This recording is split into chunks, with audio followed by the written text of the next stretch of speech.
The Sorrows of Satan. The Strange Experience of One.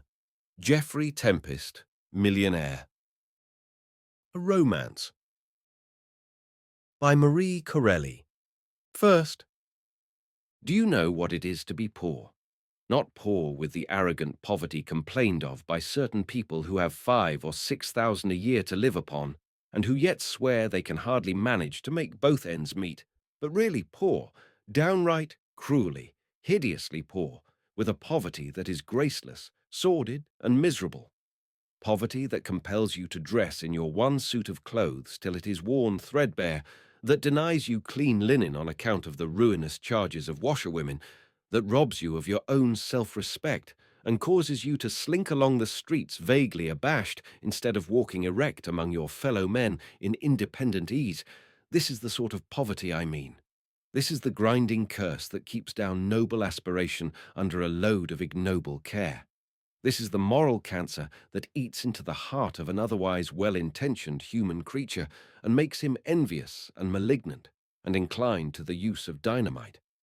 When he sees the fat, idle woman of society passing by in her luxurious carriage, lolling back lazily, her face mottled with the purple and red signs of superfluous eating, when he observes the brainless and sensual man of fashion smoking and dawdling away the hours in the park, as if all the world and its millions of honest hard workers were created solely for the casual diversion of the so-called two upper classes, then the good blood in him turns to gall, and his suffering spirit rises in fierce rebellion, crying out, "Why, in God's name, should this injustice be? Why should a worthless lounger have his pockets full of gold by mere chance and heritage, while I, toiling wearily from morn till midnight, can scarce afford myself a satisfying meal? Why, indeed? Why should the wicked flourish like a green bay tree? I have often thought about it.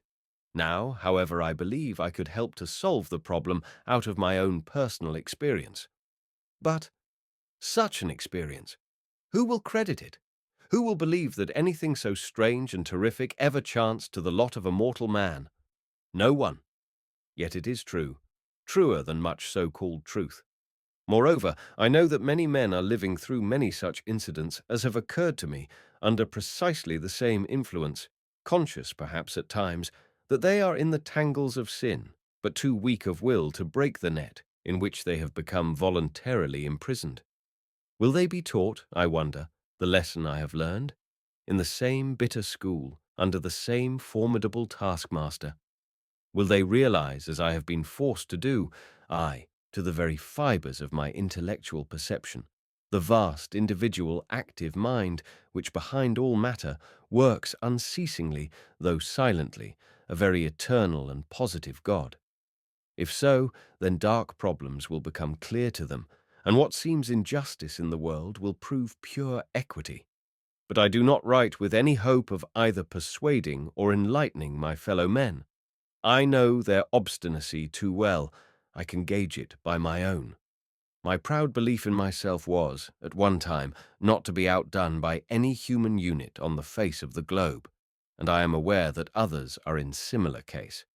I merely intend to relate the various incidents of my career in due order exactly as they happened, leaving to more confident heads the business of propounding and answering the riddles of human existence as best they may.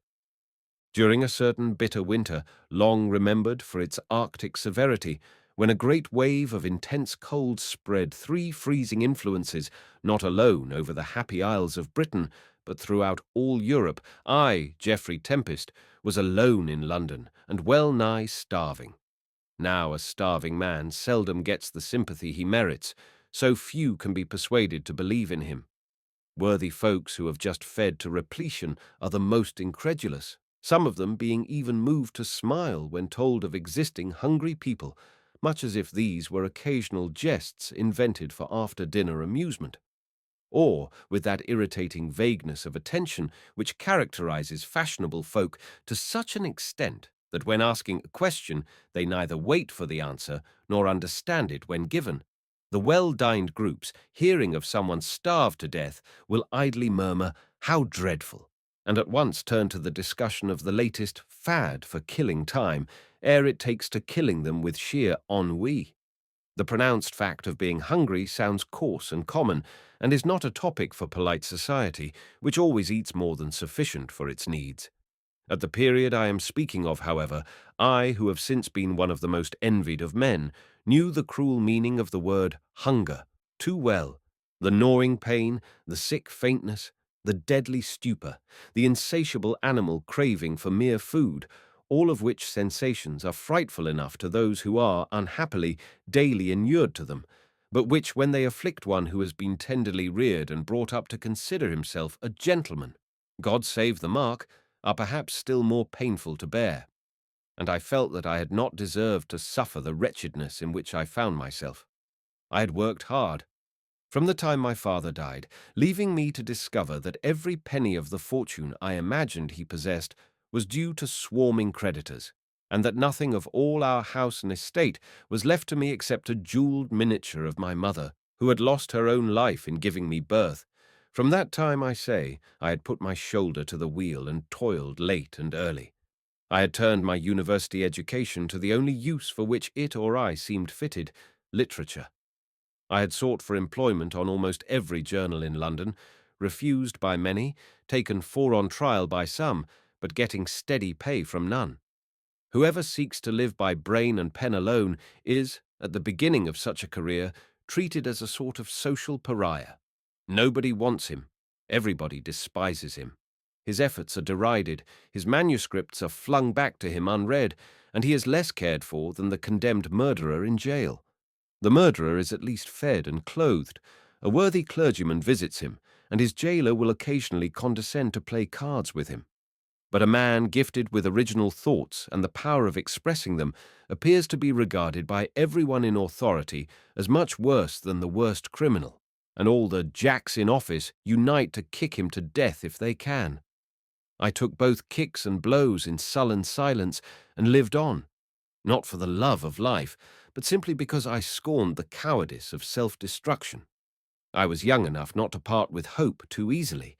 The vague idea I had that my turn would come, that the ever-circling wheel of fortune would perchance lift me up some day, as it now crushed me down, kept me just wearily capable of continuing existence, though it was merely a continuance and no more. For about 6 months I got some reviewing work on a well-known literary journal. 30 novels a week were sent to me to criticize. I made a habit of glancing hastily at about 8 or 10 of them and writing one column of rattling abuse concerning these thus casually selected. The remainder were never noticed at all.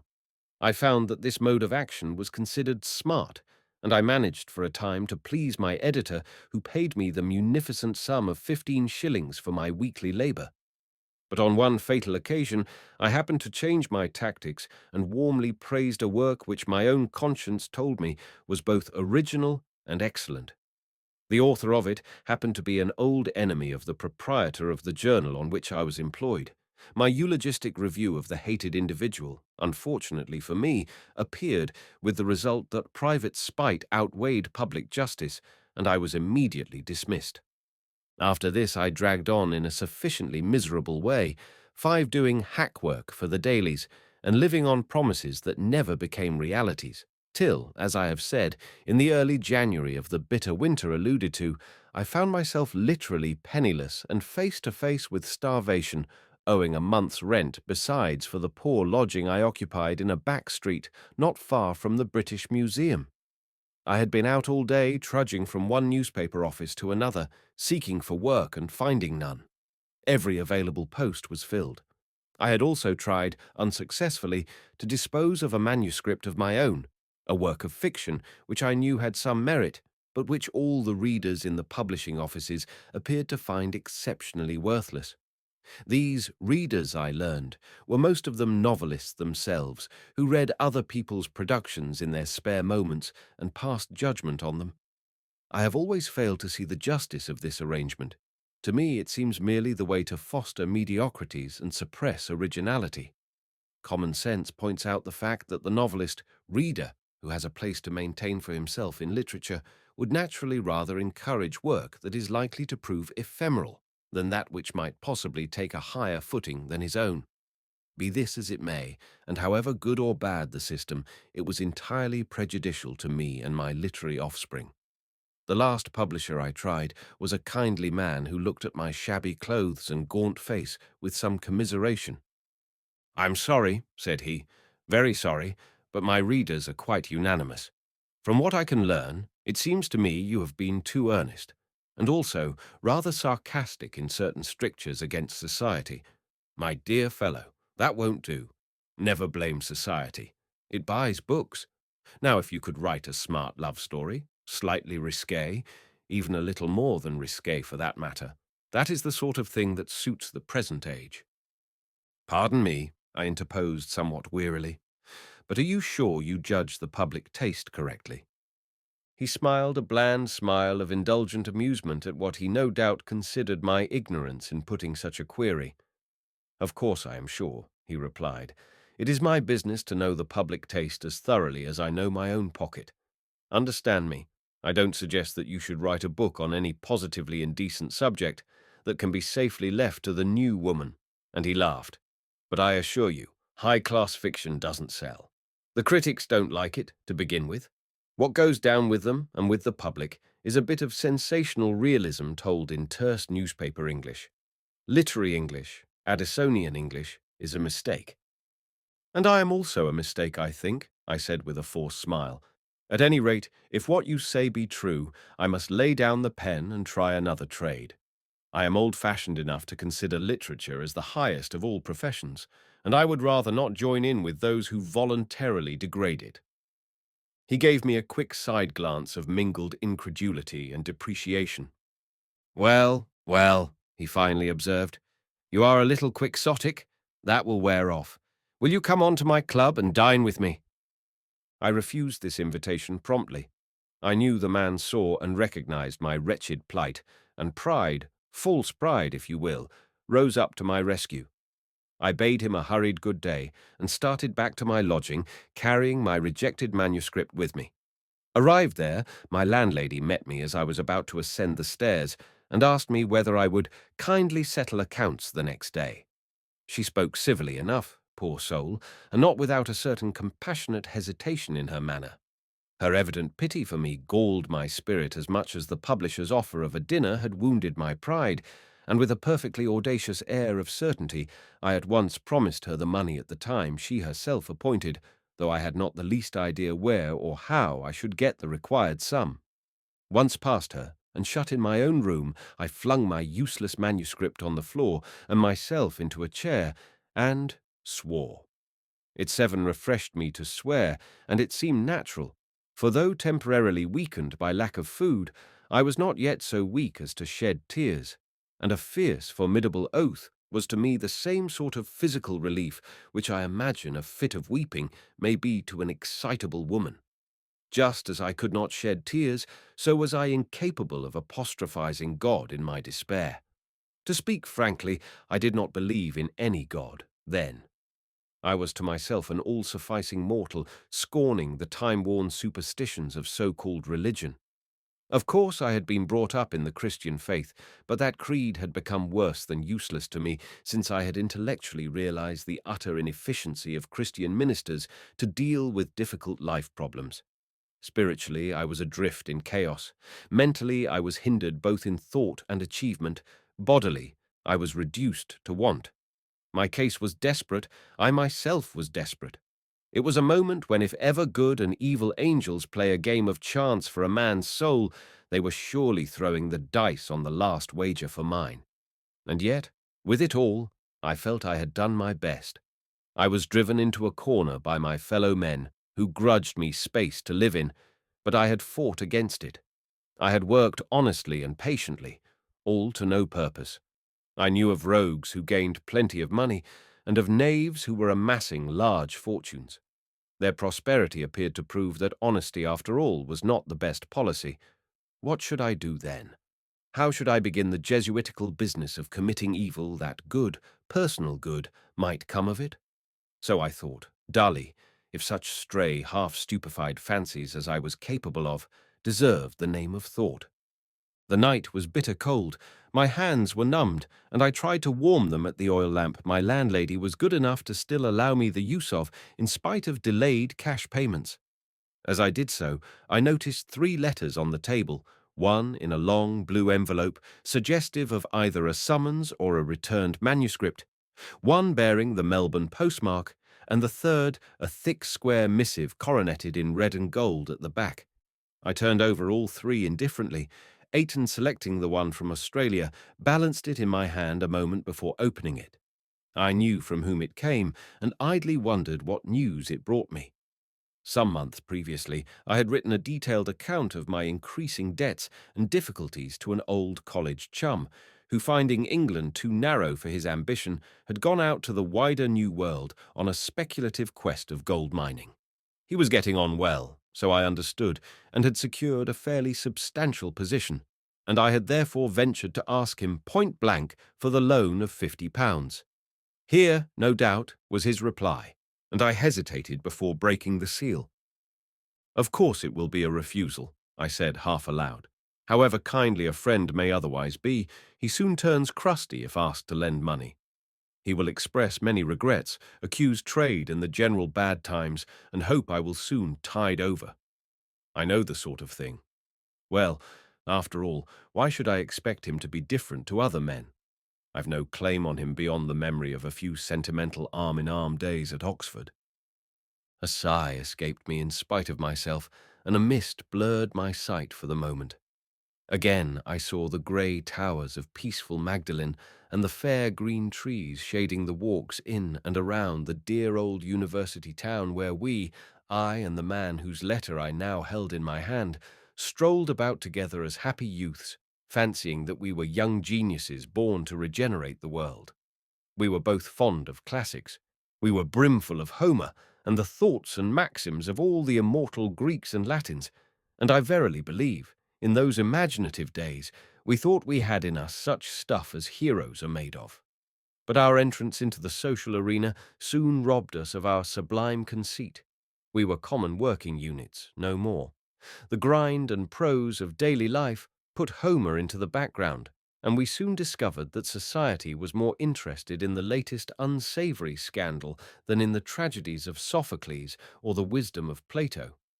Well, it was no doubt extremely foolish of us to dream that we might help to regenerate a world in which both Plato and Nine Christ appear to have failed, yet the most hardened cynic will scarcely deny that it is pleasant to look back to the days of his youth if he can think that at least then, if only once in his life, he had noble impulses. The lamp burned badly, and I had to retrim it before I could settle down to read my friend's letter. Next door, someone was playing a violin, and playing it well. Tenderly, and yet with a certain amount of brio, the notes came dancing from the bow, and I listened, vaguely pleased. Being faint with hunger, I was somewhat in a listless state bordering on stupor, and the penetrating sweetness of the music appealing to the sensuous and aesthetic part of me drowned for the moment mere animal craving. "There you go," I murmured, apostrophizing the unseen musician. "Practicing away on that friendly fiddle of yours, no doubt for a mere pittance which barely keeps you alive. Possibly you are some poor wretch in a cheap orchestra, or you might even be a street player and be able to live in this neighborhood of the elite starving. You can have no hope whatever of being the fashion and making your bow before royalty. Or if you have that hope, it is wildly misplaced. Play on, my friend, play on. The sounds you make are very agreeable and seem to imply that you are happy. I wonder if you are, or if, like me, you are going rapidly to the devil." The music grew softer and more plaintive, and was now accompanied by the rattle of hailstones against the window panes. A gusty wind whistled under the door and roared down the chimney, a wind cold as the grasp of death and searching as a probing knife. I shivered, and bending close over the smoky lamp, prepared to read my Australian news. As I opened the envelope, a bill for £50, payable to me at a well-known London banker's, fell out upon the table. My heart gave a quick bound of mingled relief and gratitude. "Why, Jack, old fellow, I wronged you," I exclaimed. "Your heart is in the right place after all." And profoundly touched by my friend's ready generosity, I eagerly perused his letter. It was not very long and had evidently been written off in haste. Dear Jeff, I'm sorry to hear you are down on your luck. It shows what a crop of fools are still flourishing in London when a man of your capability cannot gain his proper place in the world of letters and be fittingly acknowledged. I believe it's all a question of wire pulling, and money is the only thing that will pull the wires. Here's the 50 you ask for and welcome. Don't hurry about paying it back. I am doing you a good turn this year by sending you a friend. A real friend, mind you. No sham. He brings you a letter of introduction from me, and between ourselves, old man, you cannot do better than put yourself and your literary affairs entirely in his hands. He knows everybody, and is up to all the dodges of editorial management and newspaper clicks.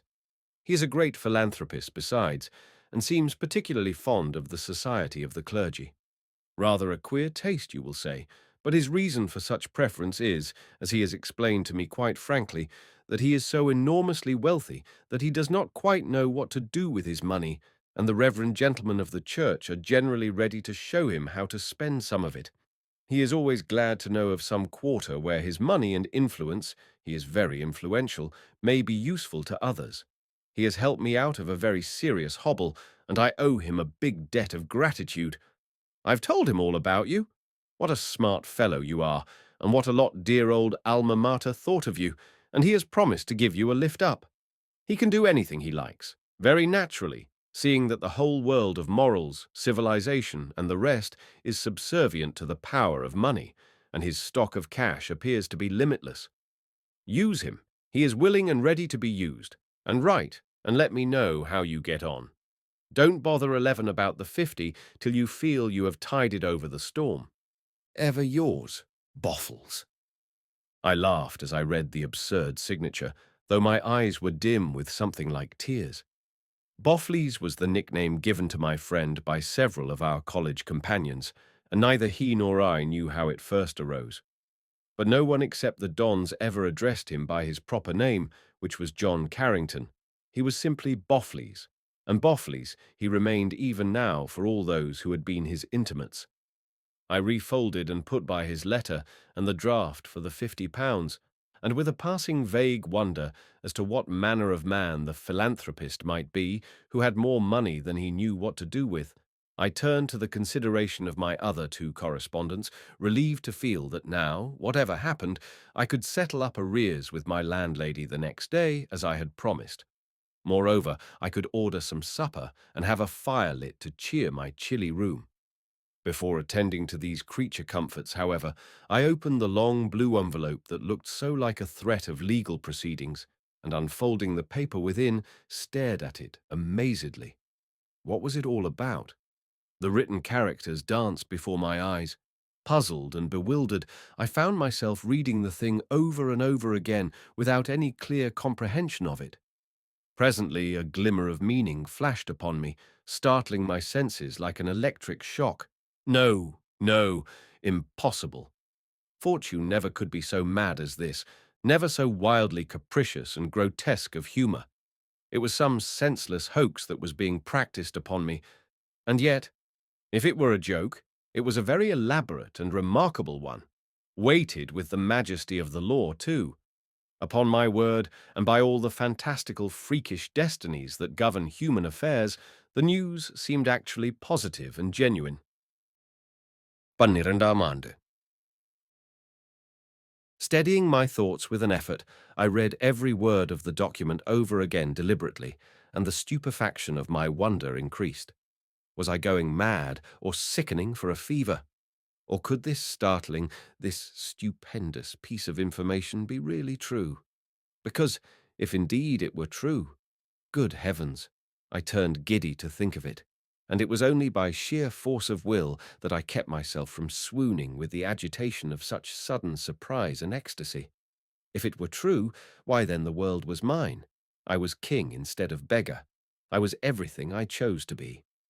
The letter, the amazing letter, bore the printed name of a noted firm of London solicitors, and stated in measured and precise terms that a distant relative of my father's, of whom I had scarcely heard, except remotely now and then during my boyhood, had died suddenly in South America, leaving me his sole heir. The real and personal estate now amounting to something over £5 million, we should esteem it a favour if you could make it convenient to call upon us any day this week in order that we may go through the necessary formalities together. The larger bulk of the cash is lodged in the Bank of England, and a considerable amount is placed in French government securities. We should prefer going into further details with you personally rather than by letter. 13 trust you will call on us without delay. We are, sir, yours obediently. 5 millions. I, the starving literary hack, the friendless, hopeless, almost reckless haunter of low newspaper dens. I, the possessor of over 5 millions of pounds sterling. I tried to grasp the astounding fact, for fact it evidently was, but could not. It seemed to me a wild delusion, born of the dizzy vagueness which lack of food engendered in my brain.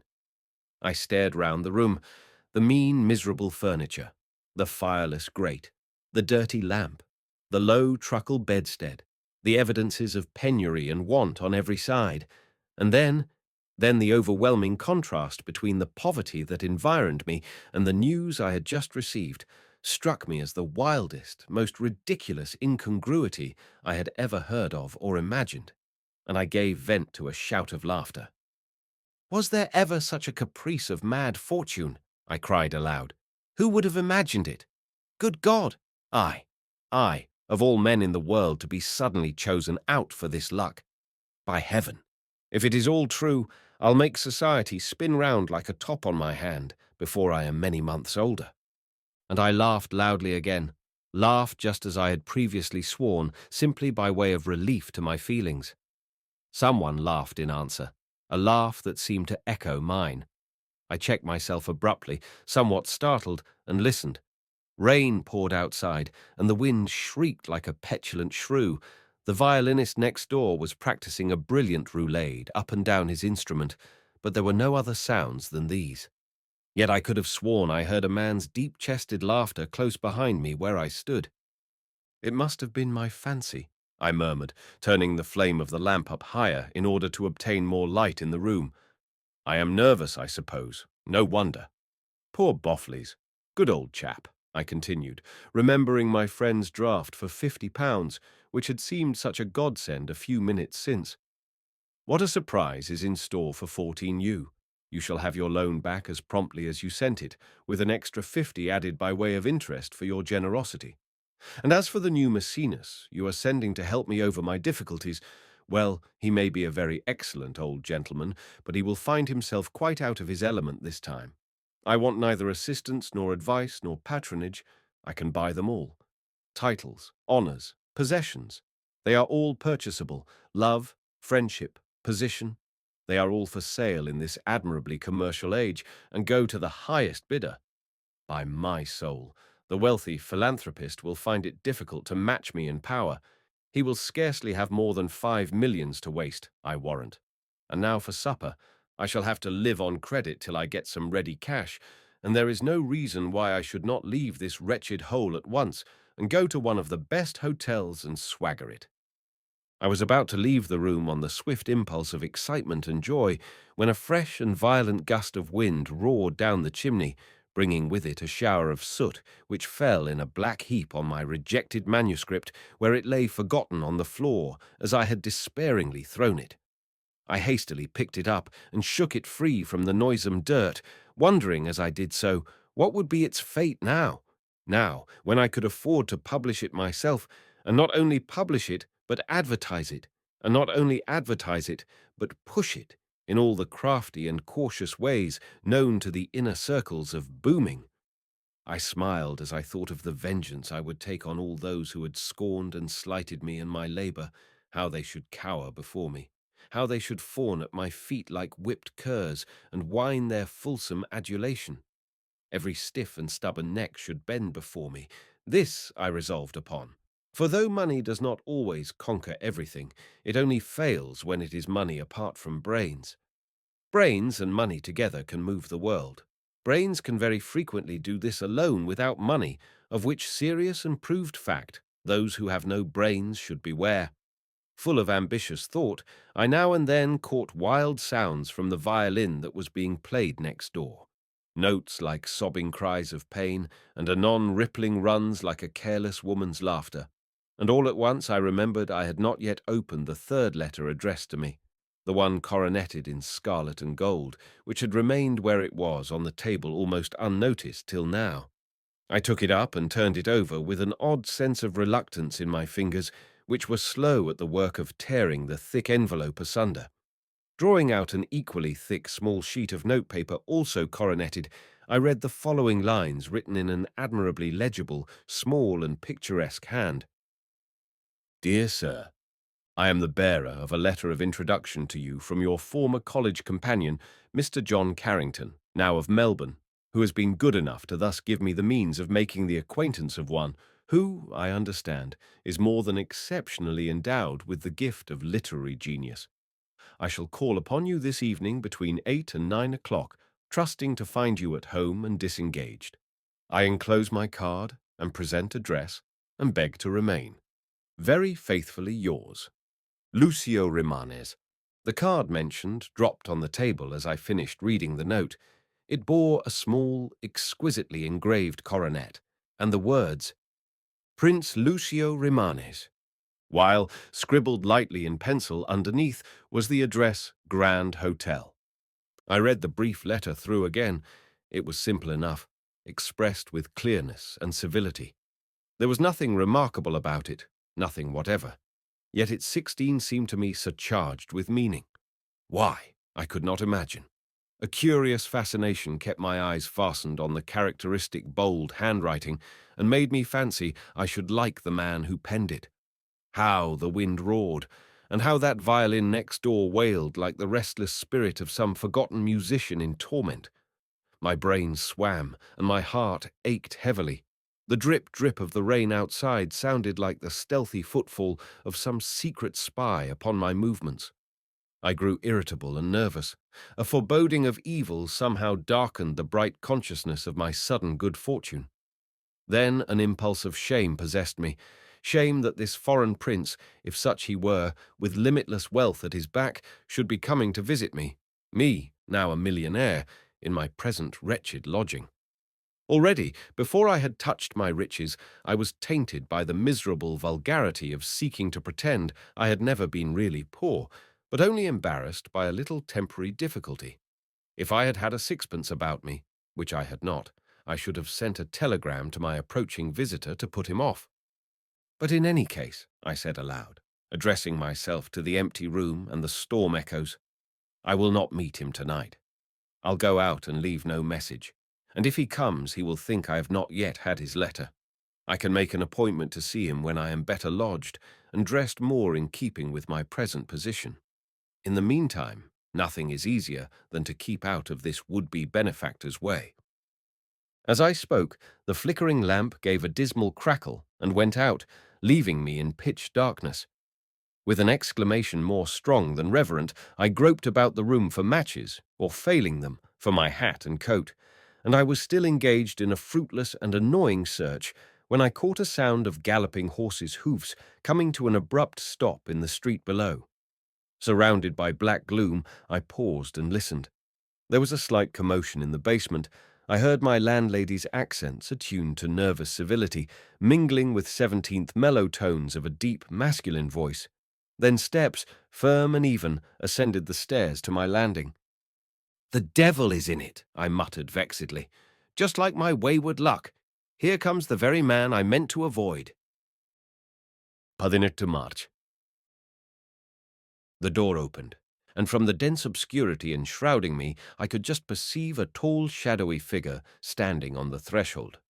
I remember well the curious impression the mere outline of this scarcely discerned form made upon me even then, suggesting at the first glance such a stately majesty of height and bearing as at once riveted my attention. So much so, indeed, that I scarcely heard my landlady's introductory words, "A gentleman to see you, sir," words that were quickly interrupted by a murmur of dismay at finding the room in total darkness. "Well, to be sure, the lamp must have gone out," she exclaimed.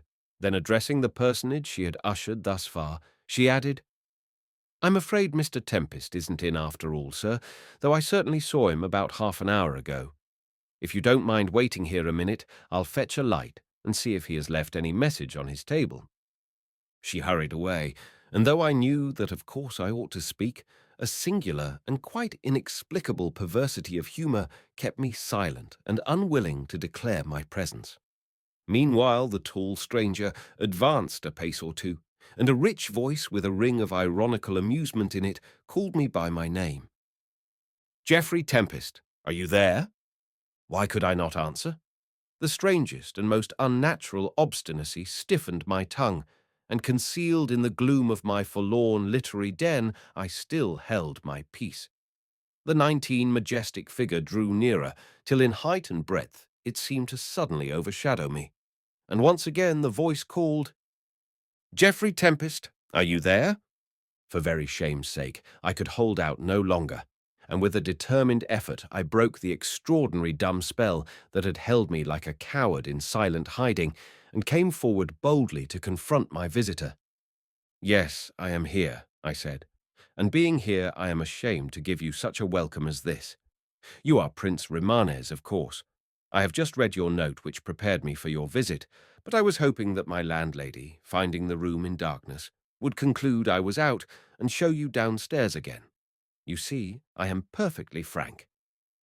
"You are indeed," returned the stranger, his deep tone still vibrating with the silvery clang of veiled satire. "So frank that I cannot fail to understand you. Briefly, and without courtesy, you resent my visit this evening and wish I had not come.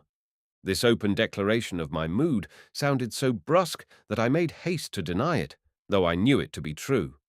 Truth, even in trifles, always seems unpleasant. "Pray do not think me so churlish," I said. "The fact is, I only opened your letter a few minutes ago, and before I could make any arrangements to receive you, the lamp went out, with the awkward result that I am forced to greet you in this unsociable darkness, which is almost too dense to shake hands in." "Shall we try?" my visitor inquired, with a sudden softening of accent that gave his words a singular charm. "Here is my hand. If yours has any friendly instinct in it, the twain will meet, quite blindly and without guidance." I at once extended my hand, and it was instantly clasped in a warm and somewhat masterful manner. At that moment a light flashed on the scene. My landlady entered, bearing what she called her best lamp alit, and set it on the table. I believe she uttered some exclamation of surprise at seeing me. She may have said anything or nothing. I did not hear or heed, so entirely was I amazed and fascinated by the appearance of the man whose long, slender hand still held mine. I am myself an average good height, but he was fully half a head taller than I, if not more than that, and as I looked straightly at him, I thought I had never seen so much beauty and intellectuality combined in the outward personality of any human being. The finely shaped head denoted both power and wisdom, and was nobly poised on such shoulders as might have befitted a Hercules. The countenance was a pure oval and singularly pale, this complexion intensifying the almost fiery brilliancy of the full dark eyes, which had in them a curious and wonderfully attractive look of mingled mirth and misery. The mouth was perhaps the most telling feature in this remarkable face. Set in the perfect curve of beauty, it was yet firm, determined, and not too small, thus escaping effeminacy. And I noted that in repose it expressed bitterness, disdain, and even cruelty. But with the light of a smile upon it, it signified, or seemed to signify, something more subtle than any passion to which we can give a name. And already, with the rapidity of a lightning flash, I caught myself wondering what that mystic undeclared something might be. At a glance, I comprehended these primary details of my new acquaintance's eminently prepossessing appearance, and when my hand dropped from his close grasp, I felt as if I had known him all my life. And now, face to face with him in the bright lamplight, I remembered my actual surroundings. The bare, cold room, the lack of fire, the black soot that sprinkled the nearly carpetless floor, my own shabby clothes and deplorable aspect, as compared with this regal-looking individual who carried the visible evidence of wealth upon him in the superb Russian sables, that lined and bordered his long overcoat, which he now partially unfastened and threw open with a carelessly imperial air, the while he regarded me, smiling. "I know I have come at an awkward moment," he 21 said. "I always do. It is my peculiar misfortune. Well-bred people never intrude where they are not wanted, and in this particular I'm afraid my manners leave much to be desired. Try to forgive me if you can, for the sake of this." And he held out a letter addressed to me in my friend Carrington's familiar handwriting. "And permit me to sit down while you read my credentials." He took a chair and seated himself. I observed his handsome face and easy attitude with renewed admiration. "No credentials are necessary," I said with all the cordiality I now really felt. "I have already had a letter from Carrington in which he speaks of you in the highest and most grateful terms. But the fact is, well, really, Prince, you must excuse me if I seem confused or astonished. I had expected to see quite an old man." And I broke off, somewhat embarrassed by the keen glance of the brilliant eyes that met mine so fixedly. "No one is old, my dear sir, nowadays," he declared lightly. "Even the grandmothers and grandfathers are friskier at 50 than they were at 15. One does not talk of age at all now in polite society. It is ill-bred, even coarse. Indecent things are unmentionable. Age has become an indecent thing. It is therefore avoided in conversation. You expected to see an old man, you say? Well, you are not disappointed. I am old. In fact, you have no idea how very old I am." I laughed at this piece of absurdity. "Why, you are younger than I said. "Or if not, you look it." "Ah, my looks belie me," he returned gaily. "I am like several of the most noted fashionable beauties, much riper than I seem. But come, read the introductory missive I have brought you. I shall not be satisfied till you do." Thus requested, and wishing to prove myself as courteous as I had hitherto been brusque, I at once opened my friend's note and read as follows. 22, Dear Geoffrey, the bearer of this, Prince Romanes, is a very distinguished scholar and gentleman, allied by descent to one of the oldest families in Europe, or, for that matter, in the world. You, as a student and lover of ancient history, will be interested to know that his ancestors were originally princes of Chaldea, who afterwards settled in Tyre. From thence they went to Etruria, and there continued through many centuries, the last scion of the house being the very gifted and genial personage who, as my good friend, I have the pleasure of commending to your kindest regard. Certain troublous and overpowering circumstances have forced him into exile from his native province and deprived him of a great part of his possessions, so that he is, to a considerable extent, a wanderer on the face of the earth, and has travelled far and seen much, and has a wide experience of men and things. He is a poet and musician of great skill, and though he occupies himself with the arts solely for his own amusement, I think you will find his practical knowledge of literary matters eminently useful to you in your difficult career. I must not forget to add that in all matters scientific he is an absolute master. Wishing you both a cordial friendship, I am, dear Geoffrey, yours sincerely, John Carrington. The signature of Boffley's had evidently been deemed out of place this time, and somehow I was foolishly vexed at its omission. There seemed to be something formal and stiff in the letter, almost as if it had been written to dictation and under pressure. What gave me this idea, I know not. I glanced furtively at my silent companion. He caught my stray look and returned it with a curiously grave fixity. Fearing lest my momentary vague distrust of him had been reflected in my eyes, I made haste to speak. "This letter, Prince, adds to my shame and regret that I should have greeted you in so churlish a manner this evening. 23. No apology can condone my rudeness, but you cannot imagine how mortified I felt and still feel to be compelled to receive you in this miserable den. It is not at all the sort of place in which I should have liked to welcome you." And I broke off with a renewed sense of irritation, remembering how actually rich I now was, and that in spite of this I was obliged to seem poor. Meanwhile, the prince waved aside my remarks with a light gesture of his hand. "Why be mortified?" he demanded. "Rather be proud that you can dispense with the vulgar appurtenances of luxury. Genius thrives in a garret and dies in a palace is not that the generally accepted theory? Rather a worn-out and mistaken one, I consider, I replied. Genius might like to try the effect of a palace for once. It usually dies of starvation. True. But in thus dying, think how many fools it afterwards fattens. There is an all-wise providence in this, my dear sir. Schubert perished of want, but see what large profits all the music publishers have made since out of his compositions.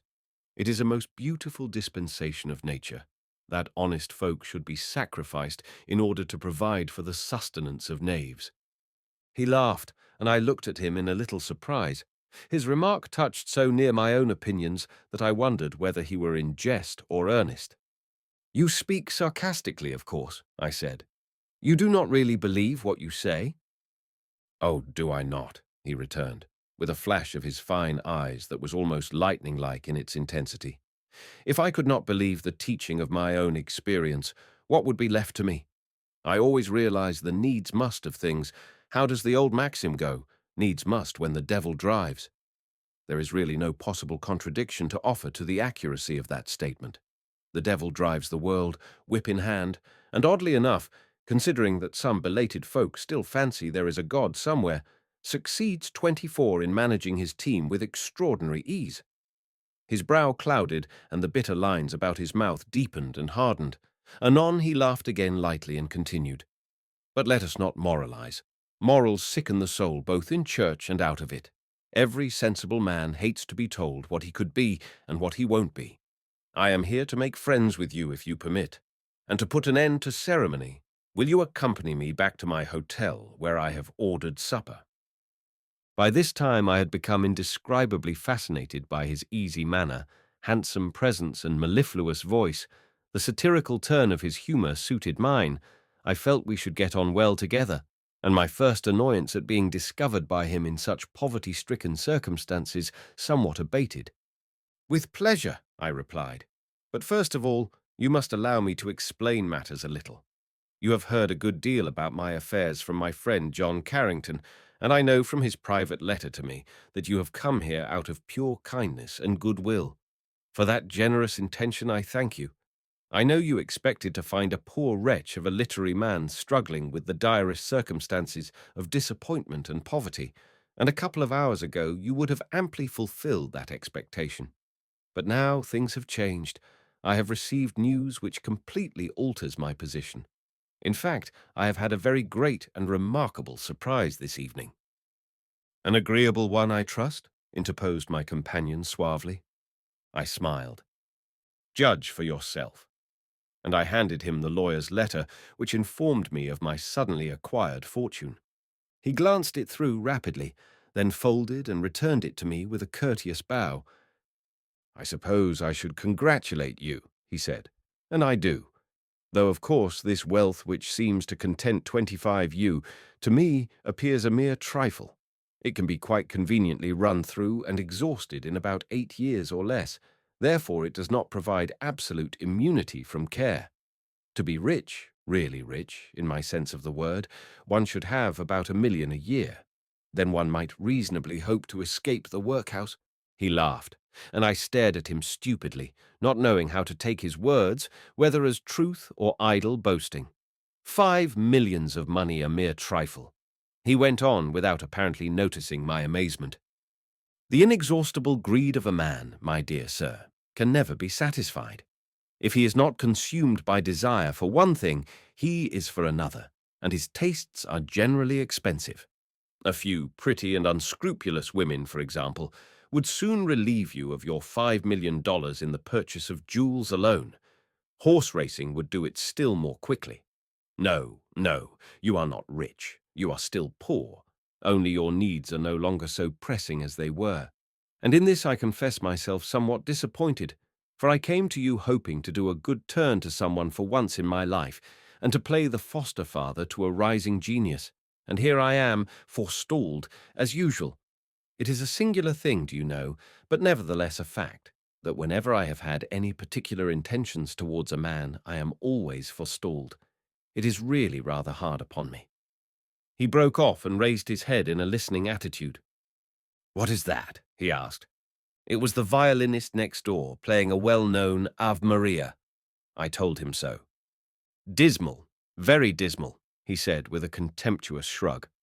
"I hate all that kind of mawkish devotional stuff. Well, millionaire as you are, and acknowledged lion of society as you shortly will be, there is no objection, I hope, to the proposed supper. And perhaps a music hall afterwards if you feel inclined. What do you say?" He clapped me on the shoulder cordially and looked straight into my face. Those wonderful eyes of his, suggestive of both tears and fire, fixed me with a clear, masterful gaze that completely dominated me. I made no attempt to resist the singular attraction which now possessed me for this man whom I had but just met. The sensation was too strong and too pleasant to be combated. Only for one moment more I hesitated, looking down at my shabby attire. "I am not fit to accompany you, Prince," I said. "I look more like a tramp than a millionaire." He glanced at me and smiled. "Upon my life, so you do," he averred. "But be satisfied. You are in this respect very like many another Croesus. It is only the poor and proud who take the trouble to dress well. They and the dear naughty ladies generally monopolize tasteful and becoming attire. An ill-fitting coat often adorns the back of a prime minister, and if you see a woman clad in clothes vilely cut and coloured, you may be sure she is eminently virtuous, renowned for good works, and probably a duchess." He rose, drawing his sables about him. "What matter the coat if the purse be full?" he continued gaily. "Let it once be properly paragraphed in the papers that you are a millionaire, and doubtless some enterprising tailor will invent a Tempest ulster, coloured softly like your present garb, an artistic mildewy green. And now come along, your solicitor's communication should have given you a good appetite, or it is not so valuable as it seems, and I want you to do justice to my supper. I have my own chef with me, and he is not without skill. I hope, by the way, you will at least do me this much service, that pending legal discussion and settlement of your affairs, you will let me be your banker." This offer was made with such an air of courteous delicacy and friendship that I could do no more than accept it gratefully, as it relieved me from all temporary embarrassment. I hastily wrote a few lines to my landlady, telling her she would receive the money owing to her by post next day.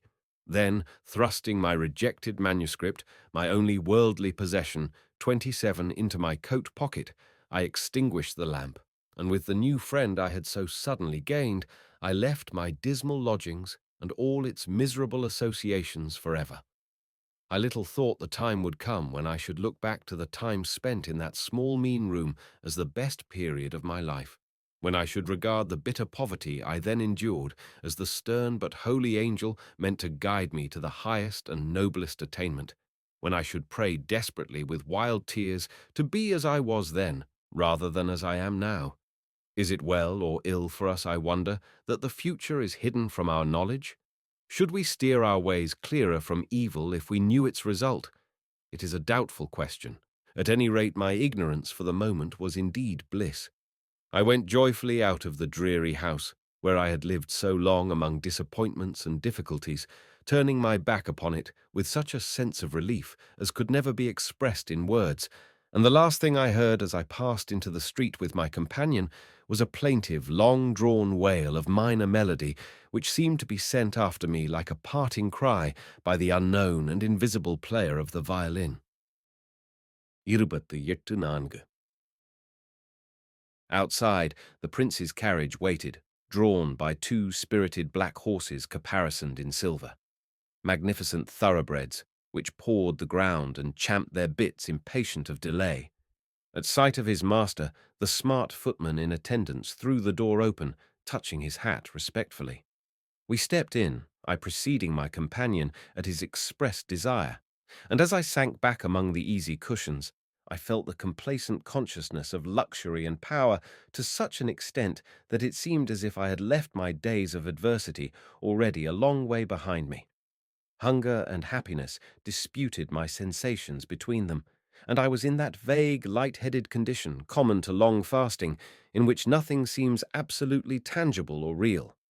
I knew I should not properly grasp the solid truth of my wonderful good luck till my physical needs were satisfied, and I was, so to speak, once more in a naturally balanced bodily condition. At present my brain was in a whirl, my thoughts were all dim and disconnected, and I appeared to myself to be in some whimsical dream from which I should wake up directly.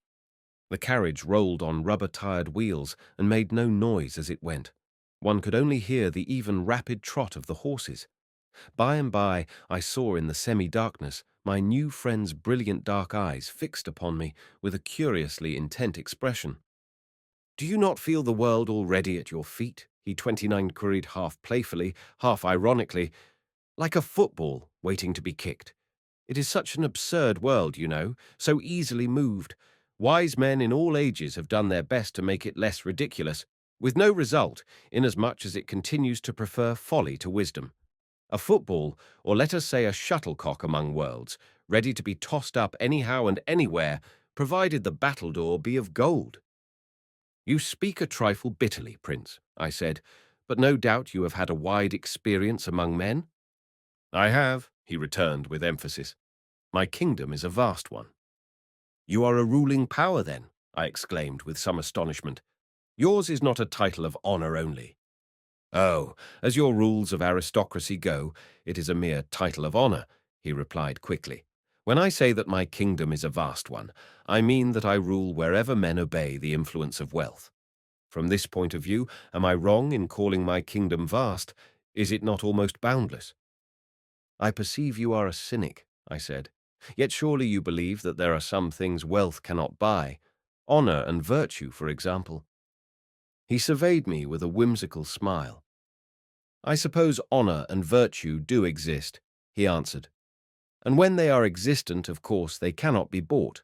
But my experience has taught me that I can always buy everything. The sentiments called honor and virtue by the majority of men are the most shifty things imaginable. Set sufficient cash down, and they become bribery and corruption in the twinkling of an eye. Curious, very curious.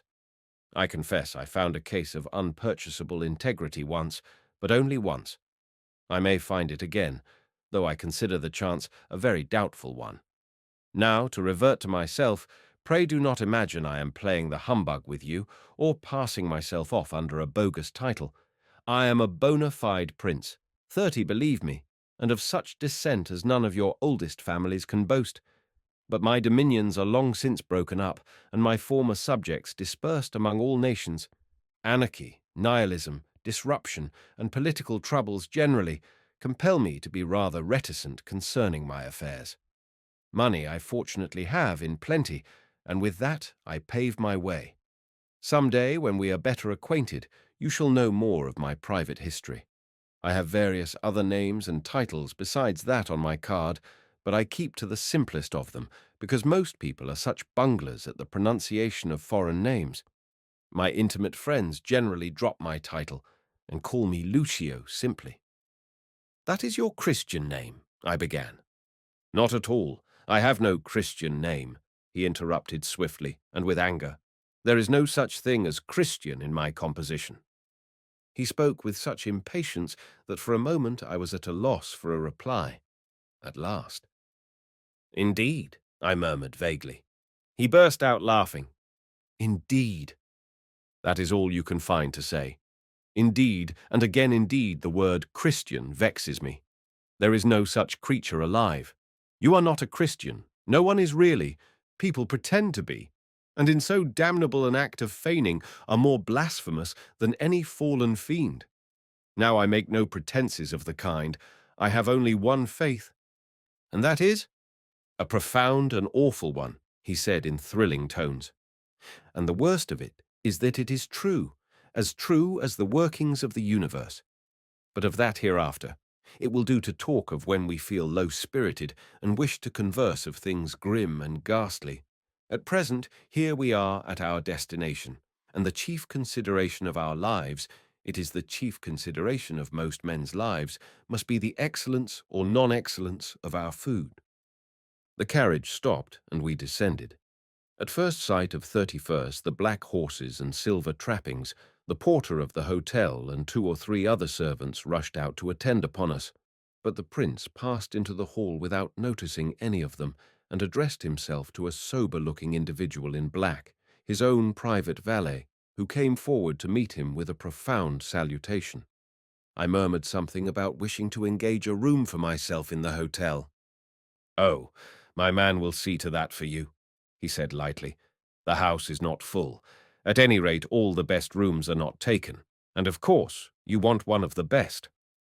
A staring waiter, who up to that moment had been noting my shabby clothes with that peculiar air of contempt commonly displayed by insolent menials to those whom they imagine are poor, overheard these words, and suddenly changing the derisive expression of his foxy face, bowed obsequiously as I passed. A thrill of disgust ran through me, mingled with a certain angry triumph. The hypocritical reflex of this low fellow's countenance was, I knew, a true epitome of what I should find similarly reflected in the manner and attitude of all polite society. For there the estimate of worth is no higher than a common servant's estimate, and is taken solely from the money standard. If you are poor and dress shabbily, you are thrust aside and ignored. But if you are rich, you may wear shabby clothes as much as you like. You are still courted and flattered and invited everywhere, though you may be the greatest fool alive or the worst blackguard unhung. With vague thoughts such as these flitting over my mind, I followed my host to his rooms.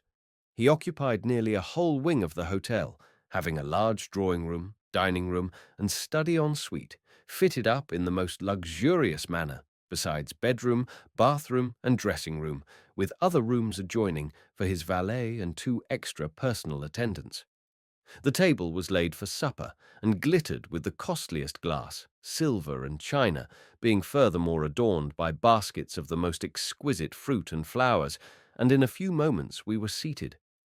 The prince's valet acted as head waiter, and I noticed that now this man's face, seen in the 32 full light of the electric lamps, seemed very dark and unpleasant, even sinister in expression, but in the performance of his duties he was unexceptionable, being quick, attentive, and deferential, so much so that I inwardly reproached myself for taking an instinctive dislike to him. His name was Amiel, and I found myself involuntarily watching his movements. They were so noiseless, his very step suggesting the stealthy gliding of a cat or a tiger. He was assisted in his work by the 2 other attendants who served as his subordinates, and who were equally active and well-trained. And presently I found myself enjoying the choicest meal I had tasted for many and many a long day, flavoured with such wine as connoisseurs might be apt to dream of, but never succeed in finding. I began to feel perfectly at my ease, and talked with freedom and confidence, the strong attraction I had for my new friend deepening with every moment I passed in his company. "Will you continue your literary career now you have this little fortune left you?" he inquired, when at the close of supper Amiel set the choicest cognac and cigars before us and respectfully withdrew. "Do you think you will care to go on with it?" "Certainly I shall," I replied, "if only for the fun of the thing. You see, with money I can force my name into notice whether the public like it or not. No newspaper refuses paying advertisements." "True, but may not inspiration refuse to flow from a full purse and an empty head?" This remark provoked me not a little. "Do you consider me empty-headed?" I asked with some vexation. "Not at present. My dear Tempest, do not let either the Tokay we have been drinking or the cognac we are going to drink speak for you in such haste. I assure you I do not think you empty-headed.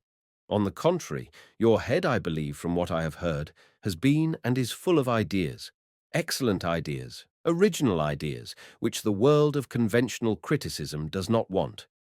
But whether these ideas will continue to germinate in your brain, or whether, with the full purse, they will cease, is now the question. Great originality and inspiration, strange to say, seldom endow the millionaire. Inspiration is supposed to come from above, money from below. In your case, however, both originality and inspiration may continue to flourish and bring forth fruit. I trust they may. It often happens, nevertheless, that when bags of money fall to the lot of aspiring genius, God departs and the devil walks in. Have you never heard that? Never, I answered, smiling. Well, of course the saying is foolish and sounds doubly ridiculous in this age when people believe in neither God nor devil. It implies, however, that one must choose an up or a down. Genius is the up, money is the down. You cannot fly and grovel at the same instant. The possession of money is not likely to cause a man to grovel, I said. It is the one thing necessary to strengthen his soaring powers and lift him to the greatest heights.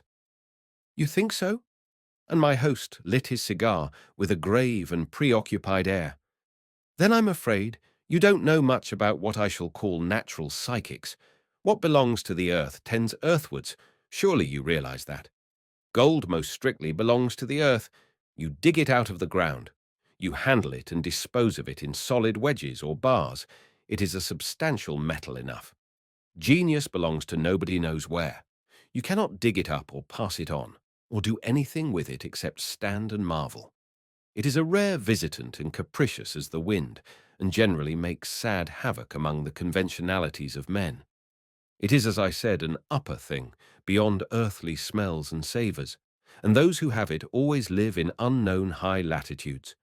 But money is a perfectly level commodity, level with the ground. When you have much of it, you come down solidly on your flat soles, and down you stay. 34, I laughed. Upon my word, you preach very eloquently against wealth, I said. You yourself are unusually rich. Are you sorry for it? No, I am not sorry, because being sorry would be no use, he returned, and I never waste my time. But I am telling you the truth. Genius and great riches hardly ever pull together. Now I, for example, you cannot imagine what great capabilities I had once, a long time ago, before I became my own master. And you have them still, I am sure, I averred, looking expressively at his noble head and fine eyes. The strange, subtle smile I had noticed once or twice before lightened his face. Ah, you mean to compliment me, he said. You like my looks. Many people do. Yet after all, there is nothing so deceptive as one's outward appearance. The reason of this is that as soon as childhood is past, we are always pretending to be what we are not, and thus, with constant practice from our youth up, we manage to make our physical frames complete disguises for our actual selves. It is really wise and clever of us, for hence each individual is so much flesh wall through which neither friend nor enemy can spy. Every man is a solitary soul, imprisoned in a self-made den. When he is quite alone, he knows and frequently hates himself. Sometimes he even gets afraid of the gaunt and murderous monster he keeps hidden behind his outwardly pleasant body mask, and hastens to forget its frightful existence in drink and debauchery. That is what I do occasionally. You would not think it of me, would you? Never, I replied quickly, for something in his voice and aspect moved me strangely. You belie yourself and wrong your own nature. He laughed softly. Perhaps I do, he said carelessly. This much you may believe of me, that I am no worse than most men. Now to return to the subject of your literary career, you have 35 written a book. You say, well, publish it and see the result. If you only make one hit, that is something, and there are ways of arranging that the hit shall be made. What is your story about? I hope it is improper. It certainly is not, I replied warmly. It is a romance dealing with the noblest forms of life and highest ambitions. I wrote it with the intention of elevating and purifying the thoughts of my readers, and wished, if I could, to comfort those who had suffered loss or sorrow. Romanes smiled compassionately. Ah, it won't do, he interrupted. I assure you it won't. It doesn't fit the age.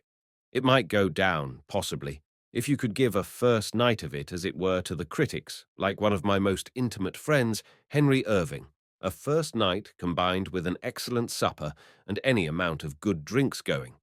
Otherwise, it's no use. If it is to succeed by itself, it must not attempt to be literature. It must simply be indecent. As indecent as you can make it without offending advanced women. That is giving you a good wide margin. Put in as much as you can about sexual matters and the bearing of children. In brief, discourse of men and women simply as cattle who exist merely for breeding purposes, and your success will be enormous. There's not a critic living who won't applaud you. There's not a schoolgirl of 15 who will not gloat over your pages in the silence of her virginal bedroom." Such a flash of withering derision darted from his eyes as startled me. I could find no words to answer him for the moment, and he went on. "What put it into your head, my dear Tempest, to write a book dealing with, as you say, the noblest forms of life? There are no noble forms of life left on this planet. It is all low and commercial. Man is a pygmy, and his aim's a pygmy like himself. For noble forms of life, seek other worlds. There are others. Then again, people don't want their thoughts raised or purified in the novels they read for amusement. They go to church for that, and get very bored 36 during the process. And why should you wish to comfort folks who, out of their own sheer stupidity generally, get into trouble? They wouldn't comfort you. They would not give you sixpence to save you from starvation. My good fellow, leave your quixotism behind you with your poverty. Live your life to yourself. If you do anything for others, they will only treat you with the blackest ingratitude. So take my advice, and don't sacrifice your own personal interests for any consideration whatever."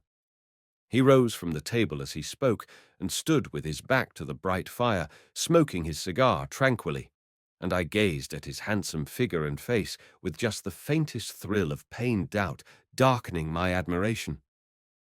"If you were not so good-looking, I should call you heartless," I said at last. "But your features are a direct contradiction to your words. You have not really that indifference to human nature which you strive to assume. Your whole aspect betokens a generosity of spirit which you cannot conquer if you would. Besides, are you not always trying to do good?" He smiled. "Always.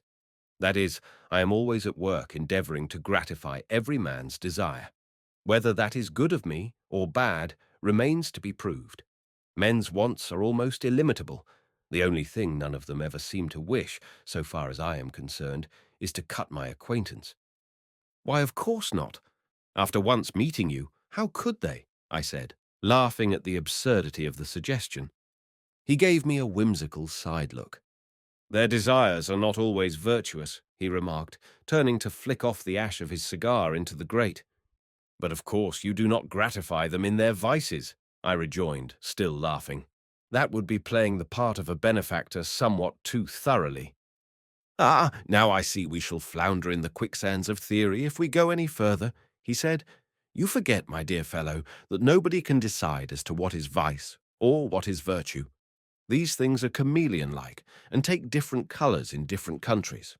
Abraham had 2 or 3 wives and several concubines, and he was the very soul of virtue according to sacred law, whereas my Lord Tom Noddy in London today has 1 wife and several concubines, and is really very much like Abraham in other particulars, yet he is considered a very dreadful person. Who shall decide when doctors disagree? Let's drop the subject, as we shall never settle it. What shall we do with the rest of the evening? There is a stout-limbed, shrewd wench at the Tivoli, dancing her way into the affections of a rickety little duke. Shall we go and watch the admirable contortions with which she is wriggling into a fixed position among the English aristocracy? Or are you tired, and would you prefer a long night's rest? To tell the truth, I was thoroughly fatigued, and mentally as well as physically worn out with the excitements of the day. My head, too, was heavy with the wine to which I had so long been unaccustomed. "Upon my word, I think I would rather go to bed than anything," I confessed.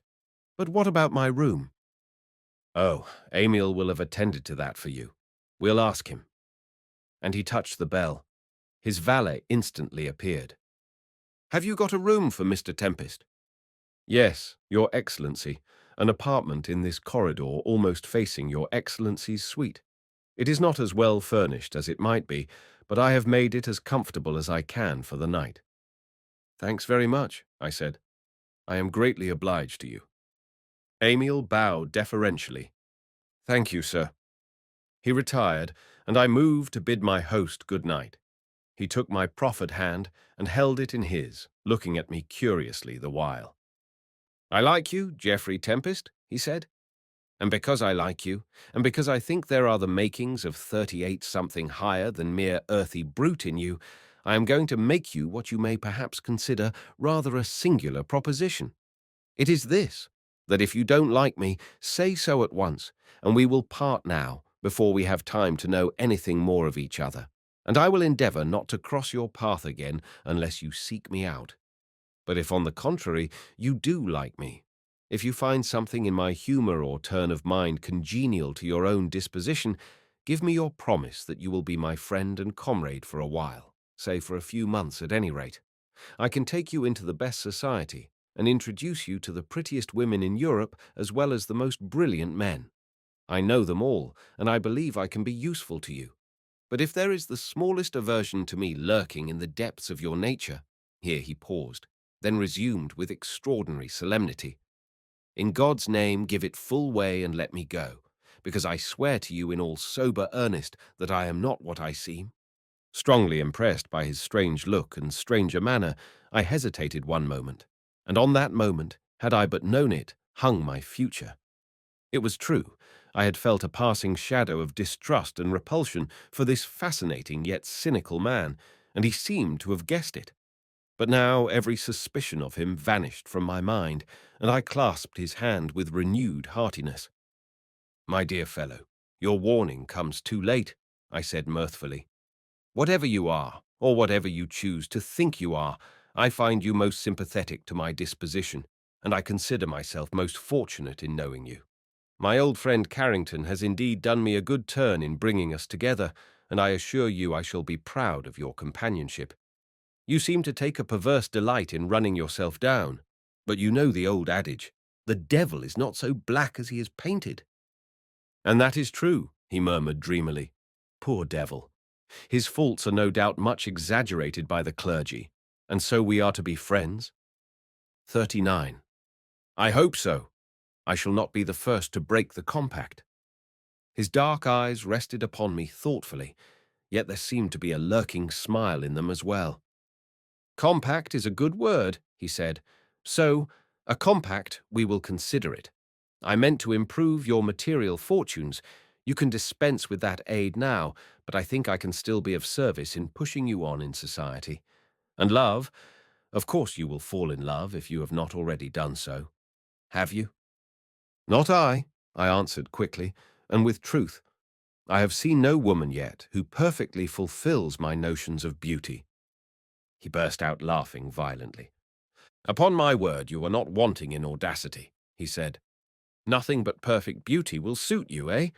But consider, my friend, you, though a good-looking, well-built man, are not yourself quite a Phoebus Apollo." "That has nothing to do with the matter," I rejoined. "A man should choose a wife with a careful eye to his own personal gratification, in the same way that he chooses horses or wine, perfection or nothing." "And the woman?" Romanes demanded, his eyes twinkling. "The woman has really no right of choice," I responded, for this was my pet argument, and I took pleasure in setting it forth. "She must mate wherever she has the chance of being properly maintained. A man is always a man. A woman is only a man's appendage, and without beauty she cannot put forth any just claim to his admiration or his support." "Right, very right, and logically argued," he exclaimed, becoming preternaturally serious in a moment. "I myself have no sympathy with the new ideas that are in vogue concerning the intellectuality of woman. She is simply the female of man. She has no real soul save that which is a reflex of his, and being destitute of logic, she is incapable of forming a correct opinion on any subject. All the imposture of religion is kept up by this unmathematical, hysterical, forty creature. And it is curious, considering how inferior a being she is, what mischief she has contrived to make in the world, upsetting the plans of the wisest kings and counsellors, who as mere men should undoubtedly have mastered her. And in the present age she is becoming more than ever unmanageable." "It is only a passing phase," I returned carelessly, "a fad got up by a few unloved and unlovable types of the feminine sex. I care very little for women. I doubt whether I shall ever marry." "Well, you have plenty of time to consider and amuse yourself with the fair ones, en passant," he said, watching me narrowly. "And in the meantime, I can take you round the different marriage markets of the world if you choose, though the largest one of them all is, of course, this very metropolis. Splendid bargains to be had, my dear friend. Wonderful blonde and brunette specimens going really very cheap. We'll examine them at our leisure. I'm glad you have yourself decided that we are to be comrades, for I am proud, I may say damnably proud, and never stay in any man's company when he expresses the slightest wish to be rid of me. Good night." "Good night," I responded. We clasped hands again, and they were still interlocked, when a sudden flash of lightning blazed vividly across the room, followed instantaneously by a terrific clap of thunder. The electric lights went out, and only the glow of the fire illumined our faces. I was a little startled and confused. The prince stood still, quite unconcerned, his eyes shining like those of a cat in the darkness. "What a storm," he remarked lightly. "Such thunder in winter is rather unusual. Emil." The valet entered, his sinister countenance resembling a white mask made visible in the gloom. "These lamps have gone out," said his master. "It's very odd that civilized humanity has not yet learned the complete management of the electric light. Can you put them in order, Emil?" 41. "Yes, Your Excellency." And in a few moments, by some dexterous manipulation which I did not understand and could not see, the crystal-cased jets shone forth again with renewed brilliancy. Another peal of thunder crashed overhead, followed by a downpour of rain. "Really remarkable weather for January," said Romanes, again giving me his hand. "Good night, my friend. Sleep well." "If the anger of the elements will permit," I returned, smiling. "Oh, never mind the elements. Man has nearly mastered them, or soon will do so, now that he is getting gradually convinced there is no deity to interfere in his business. Emil, show Mr. Tempest to his room." Emil obeyed, and crossing the corridor, ushered me into a large, luxurious apartment, richly furnished, and lit up by the blaze of a bright fire. The comforting warmth shone welcome upon me as I entered, and I, who had not experienced such personal luxury since my boyhood's days, felt more than ever overpowered by the jubilant sense of my sudden extraordinary good fortune. Emil waited respectfully, now and then furtively glancing at me with an expression which to my fancy had something derisive in it. "Is there anything I can do for you, sir?" he inquired. "No, thank you," I answered, endeavouring to throw an accent of careless condescension into my voice, for somehow I felt this man must be kept strictly in his place. "You have been very attentive. I shall not forget it." A slight smile flickered over his features. "Much obliged to you, sir. Good night." And he retired, leaving me alone. I paced the room up and down more dreamily than consciously, trying to think, trying to set in order the amazing events of the day, but my brain was still dazed and confused, and the only image of actual prominence in my mind was the striking and remarkable personality of my new friend Romanes. His extraordinary good looks, his attractive manner, his curious cynicism, which 42 was so oddly mixed with some deeper sentiment to which I could not give a name, all the trifling yet uncommon peculiarities of his bearing and humour haunted me and became indissolubly mingled, as it were, with myself and all the circumstances concerning me.